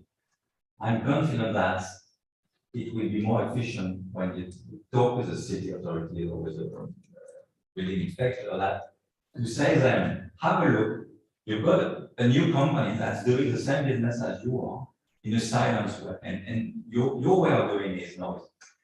What I can tell is we started before the zoning board special use permit. So we had nobody to ask for. We just started like this. And now the zoning board seems to be running after them. But maybe you could come back to them saying, have a look, you are doing a business in a dirty way. You are disturbing the neighbors, you are creating some noise everywhere. You should stop. And there is an easy way to stop the noise, is to change the technology used. It's not something you can not deal with. You can deal with immersion cooling. It's a good way to do it. So I hope that it could be a kind of example for everybody saying, switch to something more efficient. And the very last point, because it counts, it's more profitable. There you go. Works for everybody. Okay, gentlemen, Hi, my name's Rick Howard. I'm a person that lives over the other side of the river. I can say that whatever was done about noise, I'm satisfied. You know, I hope you guys get your plan, and I looked through your stuff. I thought you were gonna cool with water whenever I first heard immersion cooling. Now I see you're using oil, makes a lot of sense. My question really goes to the Bitcoin market. It's dying. So there is a switch with a real business. Okay. That's it? What you should understand too, what the purpose of the business is. It's a data center, it's a server. Yeah. That provides other. All I know is Bitcoin, you get, they split their profits in half every 3 years. They're down to about 7%. And they're gonna split again pretty soon. So your profits will be down to like 3%. Plus they're paying you back in Bitcoin, and Bitcoin can be valued at 3/4 of its value, so they're paying you back in less money than what you're earning. So I don't know why anybody would want to be in the Bitcoin industry, but if somebody who watches Netflix, I'm there. I'll watch a whole 10-part episode back to back. I have some. And I know coming from a place like. I have a very limited quantity of customers in France for video streaming. Unfortunately, I guess Netflix is a king and they deal with Amazon. Yeah. Number one in the world. Yeah. So I managed to catch Sony PlayStation. Yeah, a little fix. And yes, compared to Netflix and Amazon. I get you. It's really little. So the question is Bitcoin mining a profitable business? No, it's not anymore. Right. But data center business is a good business. It's a growing business. It's usage are for everybody, everywhere, all the time, Right. for anything. Watching TV. 20 years ago, you had a radio pole with the signal, Right. and that was enough. Today, people they want to have thousands of movies On on demand. They want to be able to pause, to start, to restart. Each and every individual guy in front of his TV sets, he receives a dedicated signal for himself. It means that sending signal to all Americans, it's million times more servers than it used to be in the 70s. For a few signals, everybody was looking the same program at the same time. And it's possible because the technology is cheap enough or powerful enough so that it's acceptable to pay for this. 10 or 15 or 20 years ago, it was technically possible, but nobody, even Netflix, would say, I will spend millions just to be able to address these needs. And now I'm saying, oh, it's normal. Mhm. You want the 4K video program is a large screen. Okay, it's normal, it's as a standard screen. So this is technology growing, data centers, hosting, computing, high performance computing, all these things, I mean, for now, 2.5 decades. Bitcoin mining is just a small part of it. And it's, as I say, it's convenient for me because I know of people that are starting to get some available power, and they got the machines, they invested a lot, they know they will not get their money back. It's too late, too bad for them. But it will help starting the machine. And as soon as the machine is running smoothly, I cross my finger, I get the Netflix, the videos, the rendering, 3D rendering, genetics, you know that it's not allowed by law in France to have databases of DNA. And you've got huge company in US, they have more DNA storage. 23andMe, right? Sorry? 23andMe? I don't know the name of this company, but I know they've got something like 100 million people DNA in their databases. And when you just search for your family or cousins, I find it very funny. Even if by law, I think it's like Big Brother. They have the DNA of everybody. Have you heard of this? And someone is sending the samples for Christmas of a gift, and they discovered that this cold case of murder or rape has a connection with the DNA, and they're looking for the family and say, who's your family? Do you have some brothers, cousins maybe? Because we are looking for someone with a very similar DNA. And in less than 1 week, they solved a cold case of a rape of a murder, just because they've got the DNA in the database.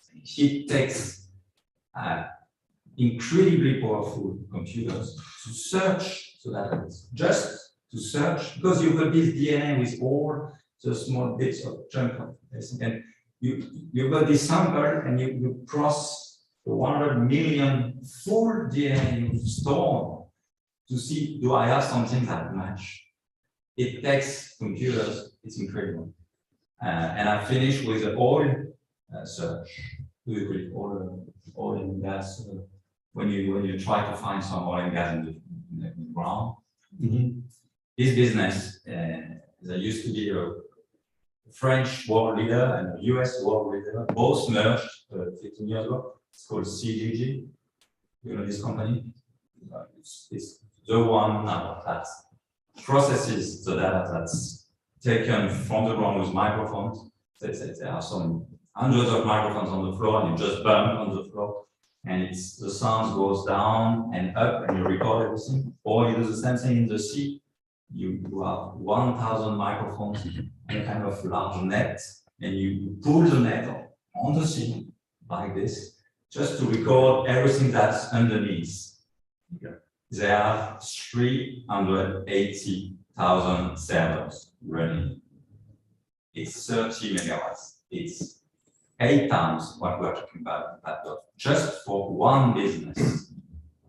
Converting the recording, it's really view where is the oil, and they are world leaders. So applications of IT computers are just infinite. So crypto mining is a small bit. Well, and from our standpoint, it really doesn't matter what you're doing with it. We're not approving your business per se. We're basically approving the servers, whether it's crypto mining or whether it's just server banks or data banks, that sort of thing. It really doesn't matter to us. It doesn't matter to us in the code. It doesn't matter to the code, but it matters to the economics of the region, with the university, working the IT, data analytics, all these stuff that goes around the ecosystem of IT. Okay, I just wanted to reiterate the concern of the neighbors here. We have expressed concern about noise levels.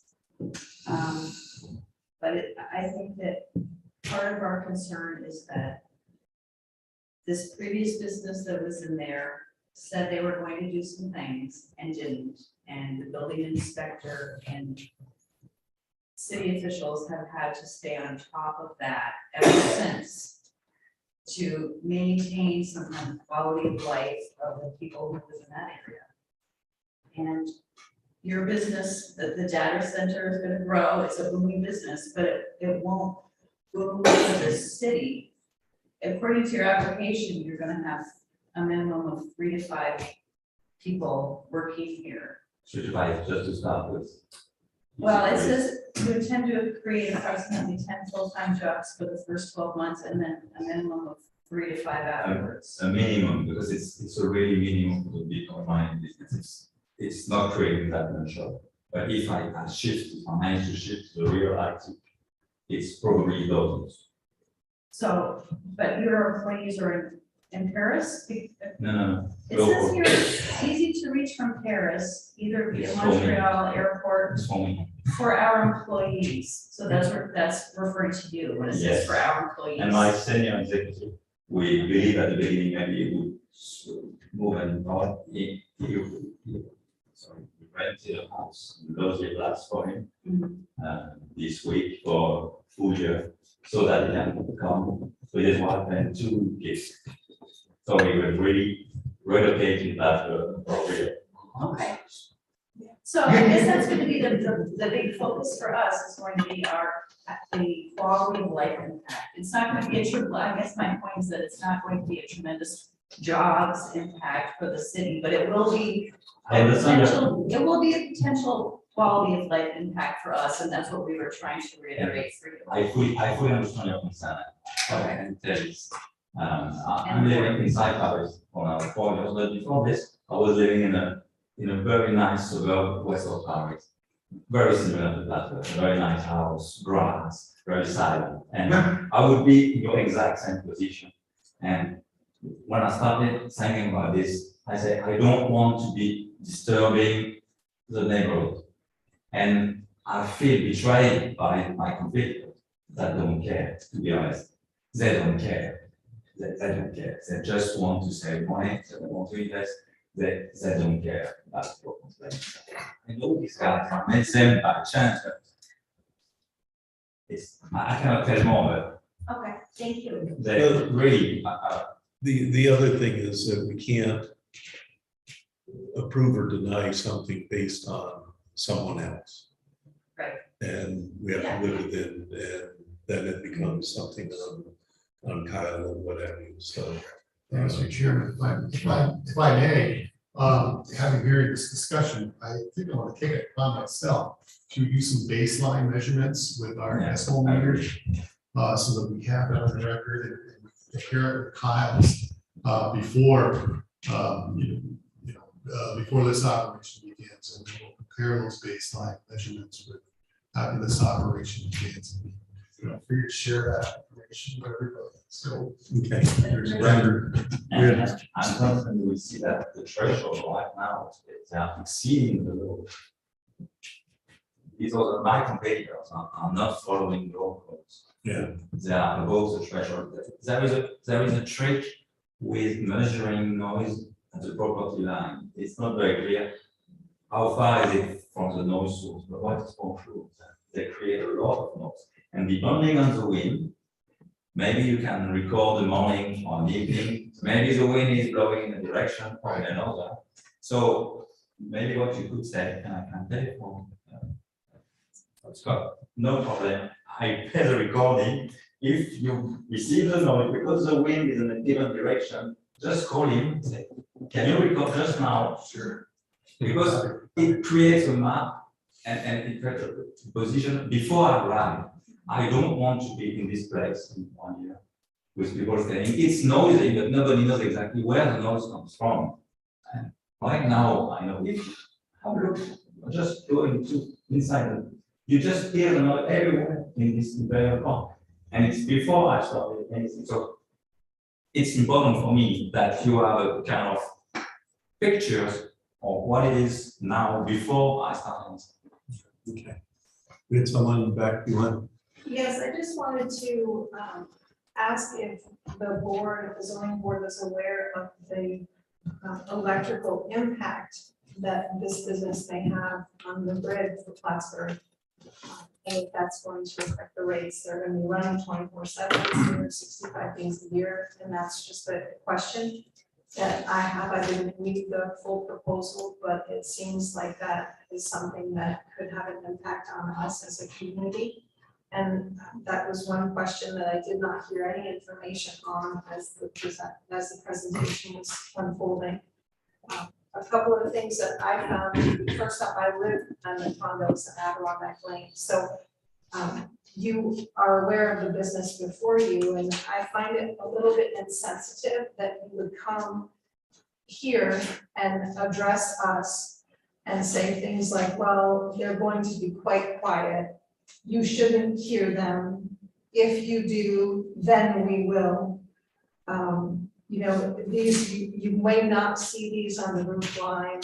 You're looking and using your laser pointer on a diagram and you're not sure even where we live. You're not clear who's where. And I find that as a community member insensitive because there's issues that have been surrounding this area, granted from a previous business, but that should have brought you to a higher level of awareness of what was there and be clear, not they should be quite quiet. And I don't think that's clear enough. I apologize for that. That's my fault. And the one thing that does happen, and when you have a business on the river, it does play into it. When the water level is low on the river, which happens most summers, the noise is considerably more defined. And versus in the springtime, when the river is overflowing and the snow is melting, then you don't hear it. So when you're looking at all of that, that plays a big factor in it. Because when I'm sitting out on my deck and enjoying a property that I pay taxes for, and I want to have people over, and the river level is low, that's when the issue presents itself. So I just wanted to give you some feedback on that, because I think that that's something to be aware of, particularly about the electrical usage and if that's going to tap into the power grid. And will the rates be affected? I'll address Mr. Allen can also, but we did have that question right from the get-go, or at least I did, when MLD said no comment and said that's not acceptable. And they came back, and first off, they said the grid will accept it, has all the capacity to do it, and anything that they do that puts us over our allotted hydroelectric gets shouldered by them and not by the city residents. And that's a Public Service Commission law that went in 2018 apparently. Am I speaking correctly? Yes. Yeah, that's right. And we did address the power supplies in our report. There was correspondence with DMLD manager Bill Tracy back in 2019. I'm sure then that the capacity was there to allow what this gentleman wants to do. And that is an important part of the local law too. He exceeds it, like if you remember the history a few years ago. Another line exceeded it, and all of our electric bills went up. That there's a circuit breaker in place for that now. That happens, and he's going to pay for it, not the rest of it. It's completely switched now. In case there is not a power for you, companies like ours pay for everyone. So it's a deal. The other just thought is when you're talking about the fans being up on the roof and the noise may transmit more. The noise transmits more when the leaves are off the trees as well. Plant more Because there is trees. not, Oh, well, there is not a buffer. So when you're talking about fall and winter, there's, you know, the seasons do play a part in the You're transmission right. of the noise. And it's the what you receive in your houses because you've got the trees. If we take some measurement inside the area, there is no trees. So the source, the noise at the origin, it can be measured in a very scientific way. And I agree that if it's summer, you've got open windows and no leaves on the trees, it's a worst case. If it's during winter, you close the window, it balances. If it's beginning of summer, you've got the leaves, it balances. So all of this, I understand. And once again, I don't want to be the one that disturbs the neighborhood. And once again, I believe we are far, far, far below these noisy guys. So you are comparing two things that are completely different. Well, Well, like I I said wasn't comparing before, you to them, I just commented that I thought that. Well, I compare myself, the Insensitive, ambiguous phrasing was just a concern. well, like I said before, my firm's reputation's on the line too, so I'm going to make sure and either me or my staff that are right down the street here are going to be monitoring this and addressing this issue. I appreciate your comments. Okay, we need to start wrapping this up. I'll give you 2 minutes. I have one last comment or question. The building inspector had come to my specific residence to take measurements, and I'm willing to volunteer my residence to the company if you want to schedule with me. Right. 55 Adirondack Lane. Because, they're at different points, like the other side of the river too, I think. Ernie, you're still, yeah. 89 Main Mill. 89 Main Mill. 89, okay. So you're on the right. Right across the road. Yeah, you're on the other side, yeah. That might be a good way. There is a dozen between probably the side. Yeah. That's where you get that back and forth. Gotcha. Now, the other thing, I guess, what I would like to say is, we live in the city and there are noises in the city, no matter where you live. I mean, I live in here, Meadowbrook, and CDPH, and the Northway. As soon as they put in rumble strips on the Northway, it all of a sudden changed the volume where I live.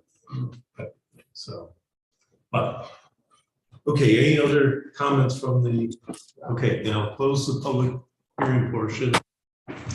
I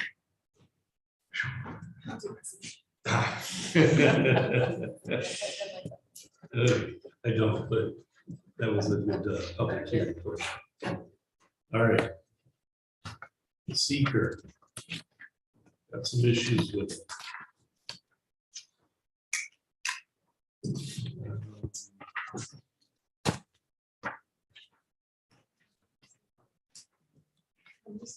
Basically, you're gonna have to go through part 1 and go through each of the questions, part 2, so it's gonna be kind of tedious. It's the issue page 5, will the proposed action use or create new demand for water? Do the water cooling towers require water? Or is it Doesn't make a. Yeah, once they're filled, just certain. Okay, so no real. No Minimal. discharge. Okay. No discharge. It's evaporating a little bit, but it's. Okay, and any liquid waste as a result of this? No. Okay. What about the oil? I keep it because it's expensive. $10 per liter. I don't want to waste it. So be confident. I mean, it's one side of the investment. At the minimum. Be assured, I will not waste it. And if in case it's wasted, it's non-toxic. It's very similar to like oil. It's not really biodegradable in 6 months, but it's not toxic. It's like more. It's something that's not a hazard for the nature or The next one I had, and this is going to be a loaded question, will the proposed action produce noise that will exceed existing ambient noise levels during construction operation or both? And you kind of are under a shield in that the existing is way higher than yours. right now the existing is so high that even if I'm a very poor position, I would be even behind the the bad guy, but I don't want to be hidden behind like that. So I want to cheat sand that they can improve easily. Great. Okay, there's a question here, will the proposed action include a bulk storage of petroleum, including combined capacity of over 1,100 gallons, or chemical products, 185 gallons in above ground storage or any amount below ground? That's on page 8. How much oil would you use? About gallons, 3.5 liters. Without. Yeah, approximately. Yeah, because a liter is a little more than a quart. Yeah. It will be approximately 10,000 gallons Okay, of oil. It's not flammable, it's not toxic. so But you're the quality is definitely, quite high, so it probably begins to be a low threshold of environmental concern. so then on page 8, question P would be yes. Well, let's see, both proposed action including bulk storage of petroleum or chemical products, and above ground storage. It's not a bulk storage. I Yeah. do not have a large amount of all these. It's really more of a process of fluid. I guess when I answered no to that, I considered it, part of the process, not, storage of it, but I guess. They're more looking, and I see it more as if something happens, how much is there and what's going to happen to it. 300 gallons per. No. Right, and, Each tank is independent from the other. yeah, but the storage containers, they have to install concrete curbs around this. You see Okay. Sometimes on the outdoors, fuel oil tank, kerosene tank, they have to be enclosed so that they do leak. There's containment that will keep it inside the same building. And the total quality of a leak is only 300 gallons. But it's not a huge leak. I guess I would err on the side of, We could change. it's, I don't think it's going to change anything. I don't It's think just it's going to say, a large. what is it? And then the volume. Yeah, Okay, so if yes, the products to be stored is, what is that? it's actually, what do they call it here in our appendix?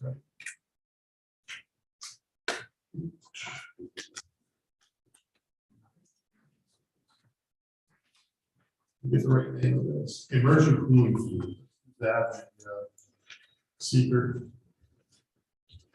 Immersion cooling fluid. There's S5 was S5 text. It's a 5th generation. And X means extra capacity. It's exactly the same fluid that's used in the transformers. And the volumes, So you've got plenty oil. what. But you're looking at 10,000 gallons, give or take. That's, So 36 tons, 300 each. 35, 300, it's approximately 10,000. 10,000 gallons. Let's put that in under volume, 10,000 gallons. And per unit time really is not applicable. Right. And the proposed storage facilities is the immersion cooling tank. Cooling tank. Okay. And they are made of steel, welded everywhere, so it's quite strong compared to some plastic that's they stick with heat. I'm not confident. I prefer the 100% steel pump, which is very proof. In fact, we started installing some in Amsterdam. We had a concern that what if one part is leaking inside the data center, not in an industrial facility like no, in our facility, in a multi-story building with people level below, what happens? And the answer is it should never happen. So everything must be one sealed, bulletproof, and we have a technical compartment with the pump that's sealed with a gasket, so that in case there is a leak the pump compartment is leak roof, so. And there is a secondary containment below it, so we believe that with all this, we are facing any risk of. Okay. On page 10D, are there any facilities serving children and elderly, people with disabilities? Which item is that? D, Top of page 10. top of the page. I think facility serving children.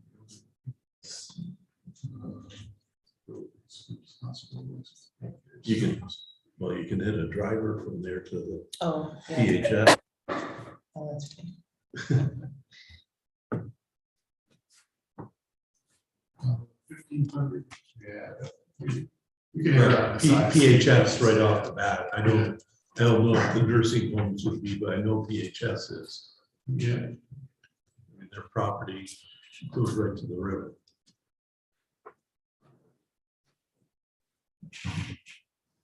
So, Now, the next one, E. Note by preparer, the project site is adjacent to a dam on the Saranac River, but the proposed action will have no impact on this dam.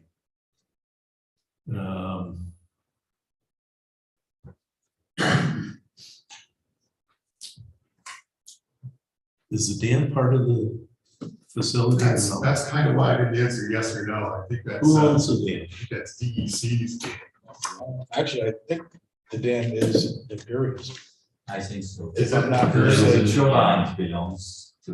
The turbine is- Then, yes. The side that belongs to Imperial, and probably the dam belongs to Imperial. Yeah, if you consider the entire industrial park as the project site, Well, it was- yeah. we could say yes. Period.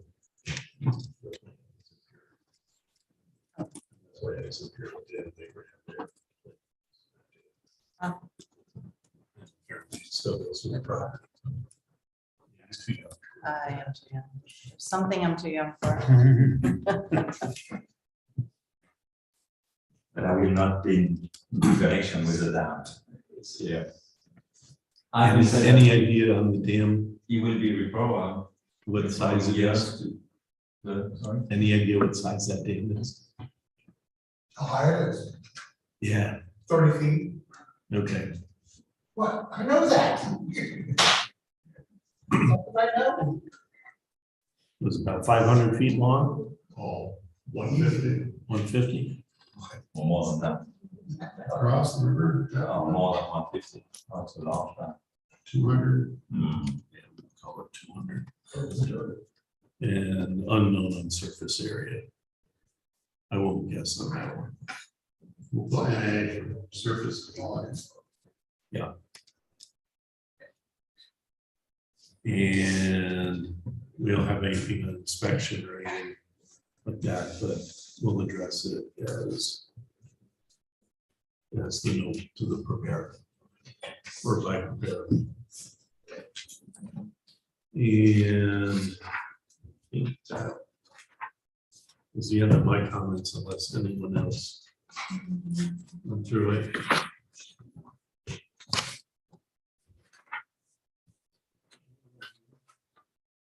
We have to get to part 2. 1, proposed action may involve construction or physical alteration of land surface. No.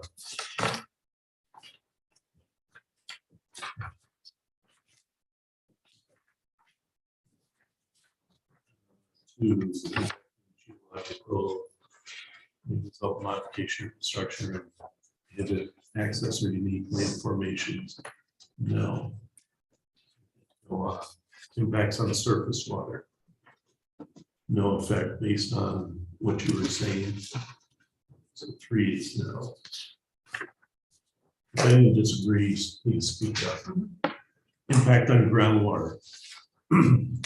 New or additional use of groundwater may have the potential to. There was a note about an aquifer. Is this over an aquifer step? Not that I'm aware of. I thought there was.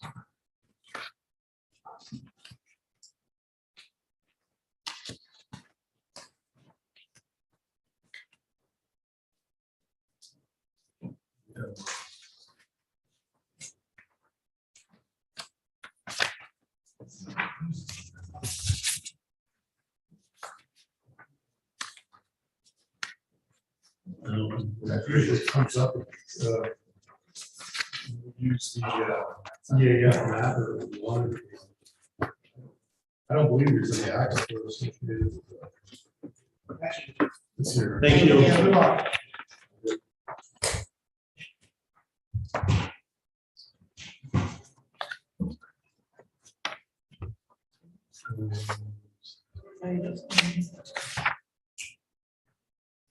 The federal waters.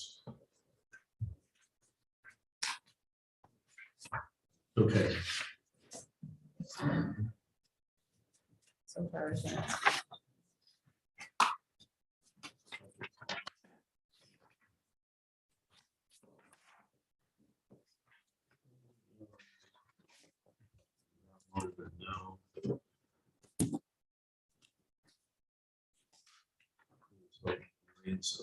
No. No air emissions, so no. Flora, fauna, not much on that.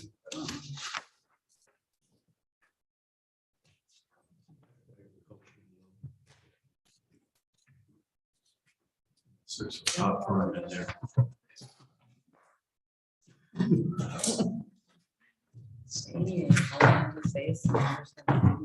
Yeah. Aesthetics. No. So no, all the way through to 14.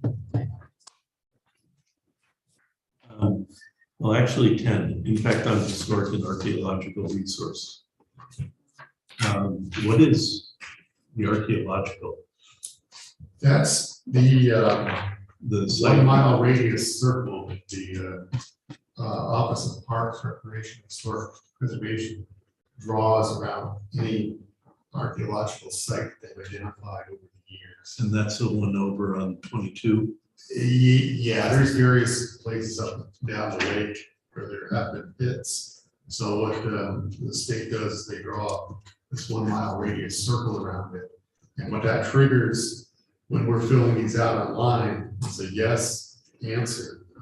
But from a practical perspective, there's any archaeological resources that this site would impact, have already been impacted by the building. So if we were going to be digging virgin soil on the riverbank, for example, then yes, I think you'd have to answer yes to that. Open space recreation. Impact on critical environment.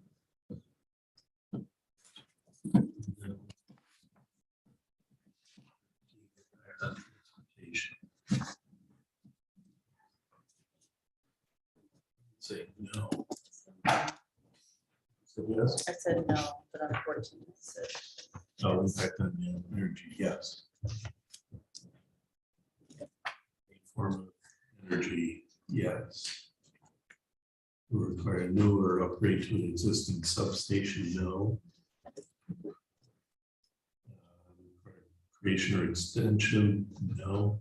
That's what you're providing, you're preventing. C, and I guess I never can quite understand. Proposed action to utilize more than 2,500 milliwatt hours per year of electricity. Yeah, megawatts, we're touching 6. Okay. Megawatt hours? Right. 4 megawatts by 8,700 hours a year. Okay. It's approximately up to 32. Okay. So it's up to 12 times more than the threshold. Probably the reality is lower, but it will be, let's say, 5 times above the threshold. Okay. Proposed action may involve heating or cooling for more than 100,000 square feet. No, you're what, 20,000, 10,000 each? Well, 5,000 each. Oh, We're total of 10. All right. 2 units of 5,000. Impact on noise, odor and light. Increase in noise, odors, or outdoor lighting. How do we want to answer that? Well, if you read each of the things. So we can They're check yes saying and then answer each one. No. Or small. Let's do that just to be. Pissy. Proposed action may produce sound above noise levels established by local regulation. We are going to say no. Because There's a local regulation that's Right. 75, we're down in the 60s. Proposed action may result in blasting, no. Heating polluters for more than 1 hour a day, no. Do the cooling waters smell at all? Do they get moldy? No, because if you want to keep them running properly, you need to put some Chlorine? Some sort of treatment? some sort of treatment, disinfectant, yeah. Because if you do not put some, it becoming green and clogged, then Okay. it's tough working. So I will have a contract with the water treatment company, like a swimming pool outside, you need to be very careful. Are you gonna do any additional lighting around the cooling towers? Additional one. Any additional lighting? That's outdoor lighting. Okay. So then no to D, no to E. Impact on human health. Proposed action may have an impact on human health from exposure to new or existing source of contaminants. Say no. Consistency with community plans. I would say that it is consistent, so that's Well, it says the proposed action is not consistent, so it's. correct. It's a double negative. Right. Yeah. Oh, I thought you were putting yes. Okay, gotcha. No. And consistency with community character. Again, double negative. So, no.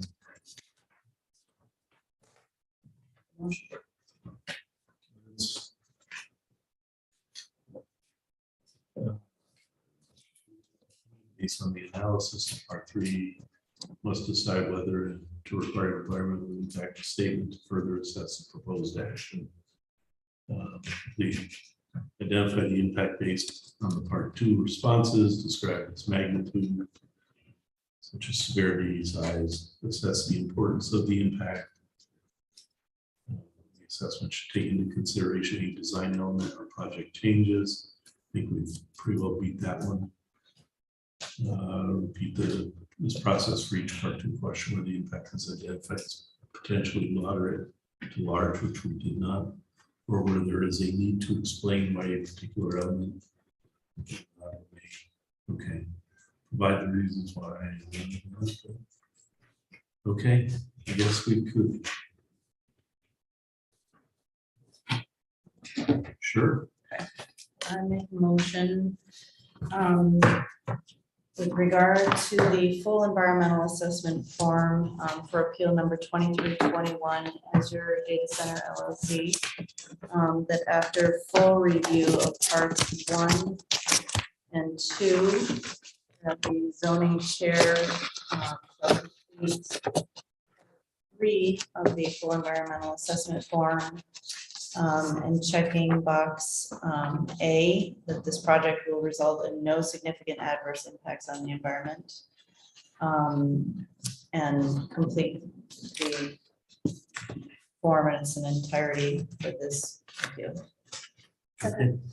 Second, all in favor? Aye.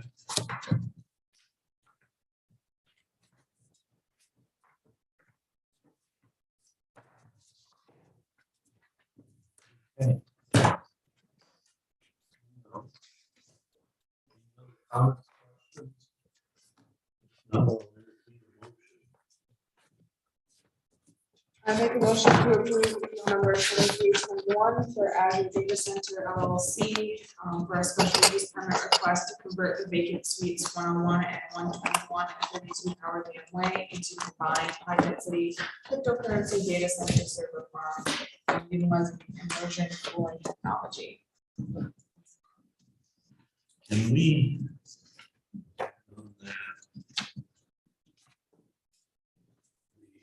Local law, which obviously applies, and well, he's saying 62, but That part B, where it says, no commercial crypto mining operation shall produce a noise level exceed 90 decibels from a distance of 25 feet from the exterior of the containment structure. What is the exact title of that law? This is local law P7 of 2018. You could say. So in accordance with local law P7 But 2018? we had also mentioned proposing the requirement of 4B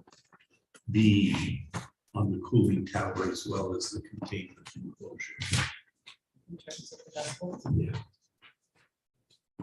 That's a given, right? Like it's a given that if he's getting the variance, it has to follow local ordinance. Well, but the local ordinance doesn't require it of the cooling tower. It So requires that, it of the enclosure. so that part 4B-1 also includes the cooling towers, not just the enclosures. For B. Yes. Yeah, that was intended for. Yeah. Their facility. Yeah. And it doesn't sound like it would affect you. No. But allow down to 17. Okay. I got no law. Yeah. I just Okay, did. you did, Yeah. all right. Then a yes vote is to give them their special use permit. There's already now.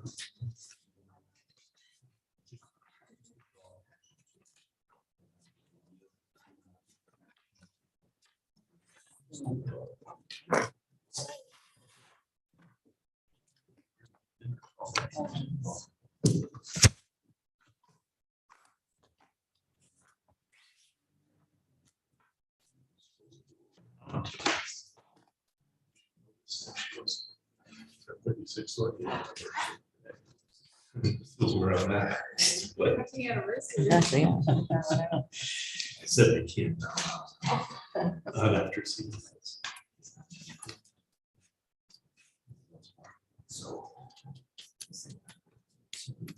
Okay. You got 6 yes, or sorry, five yes votes. I want this to be a 6-member. Yeah. 5 yes votes. Thank you. Thank you very much. And I Guys been watching appreciate the Yankees and the Jays? all the questions from you and from Yeah. just because it shows I know, right? that involved and I'm the sponsor. You gave a I'm very involved. thorough application. It was enjoyable to read. It's very interesting. I liked it. And I made part of the job. Some things and Good. yes. All right. Good job. Good luck with everything. Thank you. Thank you. Appreciate it. Careful. You too. Have a good Have a one. good night. Thank you. Okay.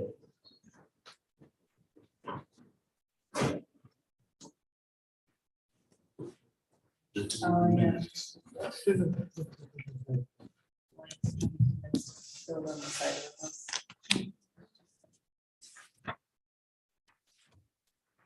No. Okay. Make a motion in regards to the minutes. Anybody see any issues? Yes, we did. Okay. You want to make the motion, PJ? Sure. So let's see which, Well, actually, I guess it's not an approval yet, a modification of a previous decision. right. Second, it was the wording about the setback not to exceed 8 feet from the front of the house to the property line. What did we say that we wanted that to? It's a period right there. Feet from the front of the house to the property line. That's actually what you said, but I think we just wanted 8 feet from the house. Oh, yeah, Toward the, was toward the. Towards the property line. towards the property line, right, okay. Okay, so maybe modify it to change the word to the towards. Actually, if you want to make that motion, since it's Okay. your I motion. make a motion to amend the minutes for the May 2022 zoning meeting for appeal, what was it? 2315. That for the motion to grant to Miss Snow, that we grant a variance to build the porch into the front yard setback area not to exceed 8 feet from the property line, No, from the front of the house, towards the property. from the front of the house to the property line. Towards, To, what's the difference? Toward. there's difference. Toward, to, Yes, there is. okay. Because it's not 8 I'm feet. tired. It's not 8 feet to the property line. Oh, yes, It's- correct, okay. 8 feet closer. From the front of the house toward the property line and not to exceed 15 feet around the front of the house. Okay, you Gotcha. get a second? Second. And we'll do it just as three. Proof? Yeah. Okay. And. I make a motion to adjourn. Did you second? I'll second. Second. All I in get to favor? sec, I'll second for the first time. Yeah. You are one. Boy. Thank you.